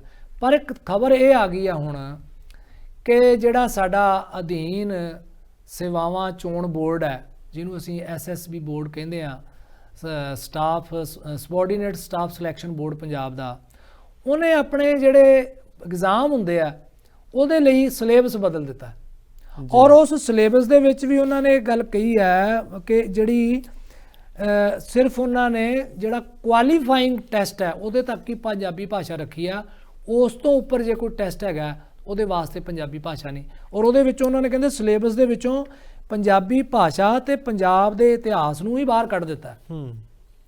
ਇਹਦੇ ਉੱਤੇ ਯੂਨੀਅਨਸ ਵੱਲੋਂ ਪੰਜਾਬੀ ਭਾਸ਼ਾ ਦੇ ਜਿਹੜੇ ਮੁਦਈ ਨੇ ਉਹਨਾਂ ਵੱਲੋਂ ਇਹ ਸਵਾਲ ਉਠਾਇਆ ਗਿਆ ਕਿ ਕੀ ਇਹ ਜਿਹੜਾ ਕੰਮ ਕੀਤਾ ਗਿਆ ਇਹਦੇ ਵਿੱਚ, ਕਿਉਂਕਿ ਪਿਛਲੇ ਦਿਨਾਂ 'ਚ ਸਵਾਲ ਉੱਠਿਆ ਕਿ ਜਿਵੇਂ ਬਿਜਲੀ ਬੋਰਡ ਦੇ ਸਾਡੀ PSPL ਹੈ ਜਾਂ ਦੂਸਰੇ ਮਹਿਕਮੇ ਆ, ਉਹਦੇ ਵਿੱਚ ਬਾਹਰਲੇ ਸੂਬਿਆਂ ਦੇ ਕਈ ਨੌਜਵਾਨ ਨੌਕਰੀਆਂ ਲੈ ਗਏ ਆ ਤੇ ਸਾਡੇ ਸੂਬੇ ਦੇ ਨੌਜਵਾਨ ਰਹਿ ਗਏ ਆ। ਤੇ ਇਹਦੇ ਨਾਲ ਜੇਕਰ ਪੰਜਾਬੀ ਭਾਸ਼ਾ ਦਾ ਤੇ ਪੰਜਾਬ ਦੇ ਇਤਿਹਾਸ ਨੂੰ ਪੇਪਰ 'ਚੋਂ ਕੱਢ ਦਿੱਤਾ ਜਾਏਗਾ, ਜਿਹਨੂੰ ਸਾਡੇ ਨੌਜਵਾਨ ਜ਼ਿਆਦਾ ਵਧੀਆ ਅਟੈਂਪਟ ਕਰ ਸਕਦੇ ਆ, ਤਾਂ ਫਿਰ ਕੀ ਇਹਦੇ ਨਾਲ ਬਾਹਰਲੇ ਸੂਬਿਆਂ ਦੇ ਜਿਹੜੇ ਨੌਜਵਾਨ ਅਪਲਾਈ ਕਰਨਗੇ ਉਹਨਾਂ ਨੂੰ ਜ਼ਿਆਦਾ ਮੌਕਾ ਨਹੀਂ ਮਿਲੇਗਾ? ਇਹ ਸਵਾਲ ਉਠਾਇਆ ਗਿਆ। ਸੋ ਇਹਦੇ ਉੱਤੇ ਸੋਚਣ ਦੀ ਲੋੜ ਹੈਗੀ ਆ। ਸਿਲੇਬਸ ਤਿਆਰ ਕਰਨ ਵੇਲੇ ਇਸ ਢੰਗ ਨਾਲ ਤਿਆਰ ਕਰਨਾ ਚਾਹੀਦਾ ਹੈ ਕਿ ਸਾਡਾ ਜਿਹੜਾ, ਕਿਉਂਕਿ ਉਹ ਪੰਜਾਬ ਵਾਸਤੇ ਹੀ ਹੈਗਾ, ਉੱਥੇ ਪੰਜਾਬ ਵਾਸਤੇ ਹੀ ਨੌਨ ਗਜ਼ਟਡ ਪੋਸਟਾਂ ਜਿਹੜੀਆਂ ਨੇ ਆਉਂਦੀਆਂ ਨੇ। ਸੋ ਇਸ ਕਰਕੇ ਉੱਥੇ ਜਿਹੜਾ ਆਮ ਪੰਜਾਬੀ ਹੈ ਜਿਹੜਾ, ਉਹਨੂੰ ਉਹਦੇ ਤੋਂ ਇਤਿਹਾਸ ਨਹੀਂ ਪੁੱਛੋਗੇ ਤਾਂ ਹੋਰ ਤੁਸੀਂ ਕੀ ਪੁੱਛੋਗੇ? ਇਸ ਲਈ ਉਹਨਾਂ ਨਾਲ ਵਿਤਕਰਾ ਹੋ ਸਕਦਾ। ਇਸ ਗੱਲ ਦਾ ਜਿਹੜਾ ਦੋਸ਼ ਲੱਗ ਰਿਹਾ ਔਰ ਇਹ ਮਾੜੀ ਗੱਲ ਹੈ। ਇਸ ਦੇ ਨਾਲ ਭਗਵੰਤ ਮਾਨ ਸਰਕਾਰ ਨੂੰ ਜਿਹੜਾ ਉਹਨਾਂ ਦਾ ਇਹ ਆ ਕਿ ਪੰਜਾਬੀ ਲਾਗੂ ਕਰ ਦੇਣੀ ਆ। ਪਤਾ ਲੱਗਿਆ ਕਿ ਜਿਹੜਾ ਪਰਸੋਂ ਜਲੰਧਰ ਦੇ ਵਿੱਚ ਹੋਇਆ, ਉੱਥੇ ਜਿਹੜੇ ਆਮ ਆਦਮੀ ਪਾਰਟੀ ਵਾਲੇ, ਜਿਹਨੂੰ ਉਹ ਗਲਾਂ ਦੇ ਵਿੱਚ ਪਾਰਟੀ ਦੇ ਬੈਨਰ ਟਾਈਪ ਆ, ਉਹ ਹਿੰਦੀ 'ਚ ਲਿਖੇ ਹੋਏ ਸੀਗੇ, ਹਿੰਦੀ ਵਾਲੇ ਸੀਗੇ। ਸੋ ਇਹ ਵੀ ਬੜਾ ਪੁਆਇੰਟ ਜਿਹੜਾ ਬੜਾ ਵੱਡਾ ਹੈ ਕਿ ਜੇਕਰ ਤੁਸੀਂ ਸੱਚਮੁੱਚ ਪੰਜਾਬੀ ਲਾਗੂ ਕਰਨਾ ਚਾਹੁੰਦੇ, ਪਰ ਹਰ ਪੱਧਰ ਦੇ ਉੱਤੇ ਤੁਹਾਨੂੰ ਸੋਚ ਸਮਝ ਕੇ ਜਿਹੜੇ ਫੈਸਲੇ ਲੈਣ ਦੀ ਲੋੜ ਹੈਗੀ ਆ। ਬੈਨਰ ਸੀ ਉਹ ਹੈ ਸੀ ਹੱਥ ਉਹਦੇ 'ਚ, ਕੈਬਨਿਟ ਮੰਤਰੀ ਸੀ ਉਹਦੇ ਹੱਥ ਦੇ ਵਿੱਚ, ਉਹਦੇ ਹੱਥ ਵਿੱਚ ਸੀਗਾ ਉੱਥੇ। ਬਿਲਕੁਲ ਜੀ। ਤੇ ਵੜਿਆ ਸਾਹਿਬ, ਚਾਈਨਾ ਡੋਰ ਦਾ ਜਿਹੜਾ ਮਾਮਲਾ ਬੜਾ ਗੰਭੀਰ ਹੈ ਜੀ। ਕੀ ਲੱਗਦਾ ਹੈ ਕਿ ਬੀਤੇ ਦਿਨੀ ਜੋ ਬਸੰਤ ਪੰਚਮੀ ਦੇ ਉੱਤੇ ਚਾਈਨਾ ਡੋਰ ਦੇ ਨਾਲ ਵੀ ਪਤੰਗ ਉਡਾਏ ਜਾਂਦੇ ਨੇ, ਕੀ ਲੱਗਦਾ ਹੈ ਕਿ ਸਰਕਾਰ ਦੇ ਵੱਲੋਂ ਜੋ ਐਕਸ਼ਨ ਕੀਤਾ ਜਾ ਰਿਹਾ ਕਾਮਯਾਬ ਹੋਏਗੀ? ਦੇਖੋ, ਸਰਕਾਰ ਨੇ ਅੱਜ ਵੀ ਪਤਾ ਲੱਗਿਆ ਕਿ ਡਰੋਨ ਛੱਡ ਦਿੱਤੇ ਆ। ਡਰੋਨ ਦੇ ਨਾਲ ਜਿਹੜੀ ਆ ਉਹ ਸਰਵਾਈਲੈਂਸ ਹੋ ਰਹੀ ਹੈ। ਵੇਖਿਆ ਜਾ ਰਿਹਾ ਕਿ ਕਿਤੇ ਪਤੰਗਾਂ ਜਿੱਥੇ ਵੇਚੀਆਂ ਤੇ ਨਹੀਂ ਜਾ ਰਹੀਆਂ, ਚਾਈਨਾ ਡੋਰ ਦੇ ਗੁੱਛੇ ਤਾਂ ਨਹੀਂ ਵੇਚੇ ਜਾ ਰਹੇ। ਸੋ ਉਹਦੇ ਨਾਲ ਸਖਤੀ ਤੇ ਜਿਹੜੀ ਕਾਫੀ ਸਾਰੇ ਪੰਜਾਬ ਦੇ ਵਿੱਚ ਕੀਤੀ ਗਈ ਆ। ਪਰ ਇੱਥੇ ਅਸੀਂ ਇਹ ਗੱਲ ਕਰਨੀ ਚਾਹੁੰਦੇ ਆ ਕਿ ਜਿਹੜੇ ਦੁਕਾਨਦਾਰ ਵੇਚਦੇ ਆ, ਉਹਨਾਂ ਨੂੰ ਆਪਣੇ ਅੰਦਰ ਝਾਤੀ ਮਾਰਨੀ ਚਾਹੀਦੀ ਆ ਕਿ ਤੁਸੀਂ ਜਿਹੜੀ ਚਾਈਨਾ ਡੋਰ ਦੇ ਉੱਤੇ ਪਾਬੰਦੀ ਲੱਗ ਚੁੱਕੀ ਹੋਈ ਆ, ਉਹ ਤੁਸੀਂ ਜਿਹੜੇ ਦੂਸਰੇ ਬੱਚਿਆਂ ਨੂੰ ਵੇਚਦੇ ਹੋ, ਤੁਸੀਂ ਕਿੰਨਾ ਕੁ ਭਲਾ ਕਰਦੇ ਪਏ ਹੋ? ਤੁਹਾਨੂੰ ਆਪਣੇ ਆਪ ਹੀ ਸ਼ਰਮ ਆਉਣੀ ਚਾਹੀਦੀ ਹੈ ਇਸ ਗੱਲ ਤੇ। ਤੁਹਾਡੀ ਇੰਨੀਆਂ ਖਬਰਾਂ ਆ ਚੁੱਕੀਆਂ ਹੋਈਆਂ ਨੇ ਕਿ ਕਿਸੇ ਦਾ ਗਲਾ ਕੱਟਿਆ ਗਿਆ, ਕੋਈ ਸਕੂਟਰੀ ਤੋਂ ਡਿੱਗ ਪਿਆ, ਕਿਸੇ ਦੀਆਂ ਲੱਤਾਂ ਟੁੱਟ ਗਈਆਂ ਨੇ, ਪੰਛੀ ਕਿੰਨੇ ਮਰ ਗਏ ਹੋਏ ਆ, ਤੁਸੀਂ ਫੇਰ ਵੀ ਵੇਚੀ ਜਾ ਰਹੇ ਹੋ। ਕਿ ਤੁਹਾਨੂੰ ਪਤਾ ਨਹੀਂ ਹੈਗਾ ਕਿ ਜਦੋਂ ਨੁਕਸਾਨ ਹੋ ਰਿਹਾ ਔਰ ਸਮਗਲਿੰਗ ਕੀਤੀ ਜਾ ਰਹੀ ਆ, ਉਹਦੇ ਉੱਤੇ ਬੈਨਰ ਹੋਰ ਲਾ ਕੇ ਬਕਸੇ ਦੇ ਉੱਤੇ ਲਿਆਂਦਾ ਜਾ ਰਿਹਾ, ਉੱਤੇ ਲਿਖਿਆ ਜਾ ਰਿਹਾ ਕਿ ਇਹ ਡੋਰ ਪਤੰਗ ਉਡਾਉਣ ਵਾਸਤੇ ਨਹੀਂ ਹੈਗੀ। ਇੱਥੇ ਤੁਹਾਨੂੰ ਦੱਸ ਦਈਏ ਕਿ ਜਿਹੜੀ ਚਾਈਨਾ ਡੋਰ ਹੈ ਉਹਦੇ ਤੇ ਉਹਨੂੰ ਪਤੰਗਬਾਜ਼ੀ ਵਰਤਣ ਵਾਸਤੇ ਪਾਬੰਦੀ ਲੱਗੀ ਹੈ। ਬਿਲਕੁਲ, ਕਿਉਂਕਿ ਚਾਈਨਾ ਡੋਰ ਜਿਹੜੀ ਹੈ ਇਹ ਬਣ ਕੇ ਆਉਂਦੀ ਸੀ ਪਹਿਲਾਂ ਚਾਈਨਾ ਤੋਂ। ਨਾਈਲਨ ਦੀ ਡੋਰ ਹੈ, ਬਹੁਤ ਬਰੀਕ ਧਾਗਾ ਹੁੰਦਾ, ਇਹ ਕੋਟਾਂ ਦੇ ਵਿੱਚ, ਹੌਜ਼ਰੀ ਦੇ ਵਿੱਚ ਵਰਤਿਆ ਜਾਂਦਾ ਹੈ। ਉਹਦੇ ਤੇ ਪਾਬੰਦੀ ਨਹੀਂ ਹੈਗੀ, ਪਰ ਇਹਨੂੰ ਮਿਸਯੂਜ਼ ਕੀਤਾ ਜਾ ਰਿਹਾ ਕਿਉਂਕਿ ਇਹ ਬਹੁਤ ਬਰੀਕ ਹੁੰਦੀ ਆ, ਇਹ ਟੁੱਟਦੀ ਨਹੀਂ ਹੈਗੀ। ਔਰ ਜਦੋਂ ਟੁੱਟਦੀ ਨਹੀਂ, ਇਸ ਕਰਕੇ ਪਤੰਗਬਾਜ਼ੀ ਜਦੋਂ ਡੋਲ ਲਾਉਂਦੇ ਆ, ਕਾਟਾ ਲਾਉਂਦੇ ਆ, ਤਾਂ ਉਹ ਪਤੰਗ ਦੂਸਰੀ ਨੂੰ ਕੱਟਣ ਵਿੱਚ ਕਾਮਯਾਬ ਹੁੰਦੀ ਆ। ਸੋ ਇਸ ਕਰਕੇ ਇਹਨੂੰ ਮਿਸਯੂਜ਼ ਕੀਤਾ ਜਾ ਰਿਹਾ, ਸਮਗਲਿੰਗ ਹੋ ਰਹੀ ਹੈ। ਸੋ ਜਿਹੜੇ ਵਪਾਰੀ, ਜਿਹੜੇ ਦੁਕਾਨਦਾਰ ਇਹ ਕਰ ਰਹੇ ਨੇ, ਉਹਨਾਂ ਨੂੰ ਘੱਟੋ ਘੱਟ ਆਪਣੇ ਬੱਚਿਆਂ ਨੂੰ ਵੇਖ ਲੈਣਾ ਚਾਹੀਦਾ ਕਿ ਅਸੀਂ ਜੇ ਕਿਸੇ ਦੇ ਬੱਚੇ ਦਾ ਨੁਕਸਾਨ ਕਰ ਰਹੇ ਹਾਂ ਤੇ ਕੱਲ ਨੂੰ ਤੁਹਾਡੇ ਬੱਚੇ ਦਾ ਨੁਕਸਾਨ ਵੀ ਹੋਏਗਾ। ਆਪਣੇ ਮਨਾਂ ਦੇ ਅੰਦਰ ਝਾਤੀ ਮਾਰੋ, ਆਪਣੀ ਜ਼ਮੀਰ ਨੂੰ ਜਗਾਉਣ। ਸਰਕਾਰ ਨੂੰ ਇਹੋ ਜਿਹੇ ਪ੍ਰਬੰਧ ਕਰਨ ਦੀ, ਇੰਨੀ ਸਖਤੀ ਕਰਨ ਦੀ ਲੋੜ ਹੀ ਨਹੀਂ ਪੈਣੀ ਚਾਹੀਦੀ। ਸਾਨੂੰ ਜਾਗਰੂਕ ਹੋ ਜਾਣਾ ਚਾਹੀਦਾ। ਔਰ ਇੱਥੇ ਤੁਹਾਨੂੰ ਦੱਸ ਦਈਏ ਕਿ ਜਿਹੜੇ ਲੋਕ ਬਾਹਰਲਿਆਂ ਸੂਬਿਆਂ ਤੋਂ ਉੱਤੇ ਗਲਤ ਲੇਬਲ ਲਾ ਕੇ ਉੱਥੇ ਲੈ ਕੇ ਆ ਰਹੇ ਆ, ਇਹ ਬਿਲਕੁਲ ਗਲਤ ਹੈਗਾ। ਤੁਸੀਂ ਜਿਹੜੀ ਸੂਤੀ ਪਤੰਗ ਹੈ, ਸੂਤੀ ਡੋਰ ਹੈ, ਉਹਦੇ ਨਾਲ ਪਤੰਗ ਉਡਾਓ, ਕੋਈ ਨੁਕਸਾਨ ਨਹੀਂ। ਔਰ ਇੱਥੇ ਤੁਹਾਨੂੰ ਇਹ ਵੀ ਬੇਨਤੀ ਕਰ ਦਈਏ ਕਿ ਬੱਚਿਆਂ ਨੂੰ ਕੰਧਾਂ ਦੇ ਉੱਤੇ ਖੜ ਕੇ ਛੱਤਾਂ ਦੇ ਉੱਤੇ ਖੜ ਕੇ, ਗਲੀਆਂ ਦੇ ਵਿੱਚ ਖੜ ਕੇ, ਬਾਜ਼ਾਰਾਂ ਦੇ ਵਿੱਚ ਖੜ ਕੇ ਪਤੰਗ ਉਡਾਉਣ ਤੋਂ ਰੋਕੋ। ਉਹਨਾਂ ਨੂੰ ਕਹੋ ਖੁੱਲੇ ਮੈਦਾਨ ਦੇ ਵਿੱਚ ਜਾ ਕੇ ਪਤੰਗਬਾਜ਼ੀ ਕਰਨ, ਜਿੱਥੇ ਨਾ ਡਿੱਗਣ ਦਾ ਖਤਰਾ ਹੈ, ਨਾ ਉੱਥੇ ਕੋਈ ਸੱਟ ਵੱਜਣ ਦਾ ਖਤਰਾ ਹੈ, ਔਰ ਉੱਥੇ ਤੁਸੀਂ ਸਿਕਿਉਰਿਟੀ ਵੀ, ਔਰ ਖਾਸ ਤੌਰ ਤੇ ਜਿਹੜੇ ਛੋਟੇ ਬੱਚੇ ਨੇ ਉਹਨਾਂ ਦਾ ਨਿਗਰਾਨੀ ਰੱਖੋ। ਕਿਉਂਕਿ ਹੁਣ ਸਰਕਾਰ ਨੇ ਕਿਹਾ ਕਿ ਜੇ ਕੋਈ ਬੱਚਾ ਫੜਿਆ ਗਿਆ ਪਤੰਗ ਉਡਾਉਂਦਾ ਚਾਈਨਾ ਡੋਰ ਦੇ ਨਾਲ, ਤਾਂ ਉਹਦੇ ਮਾਪਿਓ ਦੇ ਉੱਤੇ ਕੇਸ ਦਰਜ ਹੋਣਾ ਹੈ। ਬਿਲਕੁਲ ਜੀ। ਸੋ ਇਸ ਕਰਕੇ ਸੁਚੇਤ ਹੋ ਜਾਵੋ, ਆਪਾਂ ਆਪਣੀ ਜਿਨਸ ਨੂੰ ਬਚਾਉਣਾ, ਆਉਣ ਵਾਲੀਆਂ ਨਸਲਾਂ ਨੂੰ, ਤੇ ਇਹਦਾ ਸਾਡਾ ਜ਼ਿੰਮਾ ਜ਼ਿਆਦਾ ਸਮਾਜ ਦਾ ਹੈ। ਸਰਕਾਰ ਦਾ ਤਾਂ ਫਰਜ਼ ਹੈ ਹੀ ਹੈ ਕਿ ਲਾਗੂ ਕਰਾਉਣਾ, ਕਿਉਂਕਿ ਨੈਸ਼ਨਲ ਗ੍ਰੀਨ ਟ੍ਰਿਬਿਊਨਲ ਨੇ 2017 ਦੇ ਵਿੱਚ ਹੀ ਇਹ ਚਾਈਨਾ ਡੋਰ ਜਿਹੜੀ ਹੈ ਪਤੰਗਬਾਜ਼ੀ ਲਈ ਬੈਨ ਕਰ ਦਿੱਤੀ ਹੋਈ ਸੀ। ਸੋ ਇਸ ਕਰਕੇ ਸਾਨੂੰ ਧਿਆਨ ਰੱਖਣਾ ਚਾਹੀਦਾ, ਸਮਾਜ ਨੂੰ, ਸਾਡੇ ਧਾਰਮਿਕ ਸੰਸਥਾਵਾਂ ਨੂੰ ਤੇ ਵਿਦਿਅਕ ਸੰਸਥਾਵਾਂ ਨੂੰ ਅੱਗੇ ਆਉਣਾ ਚਾਹੀਦਾ। ਦੇਖਦੇ ਆ ਕਿੰਨੇ ਲੋਕੀ ਆਉਂਦੇ, ਕਿੰਨੇ ਪੰਜਾਬ ਦੇ ਲੋਕ ਜਾਗਰੂਕ ਹੈ। ਉਹ ਰੋਜ਼ ਗੱਲਾਂ ਤਾਂ ਕਰਦੇ ਆ ਕਿ ਜੀ ਅਸੀਂ ਜਾਗਰੂਕ ਹੋ ਗਏ ਆ, ਅਸੀਂ ਬਦਲਾਅ ਲੈ ਆਂਦਾ, ਅਸੀਂ ਫਲਾਣੀ ਸਰਕਾਰ ਕੱਢ ਦਿੱਤੀ, ਅਸੀਂ ਆਹ ਕਰਤਾ। ਦੇਖਦੇ ਆ ਕਿ ਚਾਈਨਾ ਡੋਰ ਦੇ ਵਿੱਚ ਅਸੀਂ ਕਿੰਨਾ ਕੁ ਕਾਮਯਾਬ ਹੁੰਨੇ ਆ। ਸਰਕਾਰ ਤੋਂ ਪਹਿਲਾਂ ਸਾਨੂੰ ਕਾਮਯਾਬ ਹੋਣ ਦੀ ਲੋੜ ਹੈਗੀ ਆ, ਔਰ ਦੁਕਾਨਦਾਰਾਂ ਨੂੰ ਖਾਸ ਤੌਰ ਤੇ ਜਿਹੜਾ ਸਾਡੀ ਬੇਨਤੀ ਹੈ। ਜੀ ਵੜਿਆ ਸਾਹਿਬ, ਤੁਹਾਡਾ ਬਹੁਤ ਧੰਨਵਾਦ, ਤੁਸੀਂ ਕੀਮਤੀ ਵਿਚਾਰ ਸਾਡੇ ਦਰਸ਼ਕਾਂ ਨਾਲ ਸਾਂਝੇ ਕੀਤੇ। ਬਹੁਤ ਬਹੁਤ ਸ਼ੁਕਰੀਆ ਜੀ ਸਾਰਿਆਂ ਦਾ, ਤੁਹਾਡਾ ਵੀ ਬਹੁਤ ਬਹੁਤ ਧੰਨਵਾਦ। ਤੇ ਪਿਆਰੇ ਦਰਸ਼ਕੋ, ਕੱਲ ਫਿਰ ਮਿਲਾਂਗੇ ਨਵੀਆਂ ਤੇ ਤਾਜ਼ੀਆਂ ਖਬਰਾਂ ਲੈ ਕੇ। ਤਦ ਤੱਕ ਸਾਨੂੰ ਦਿਓ ਇਜਾਜ਼ਤ। ਧੰਨਵਾਦ।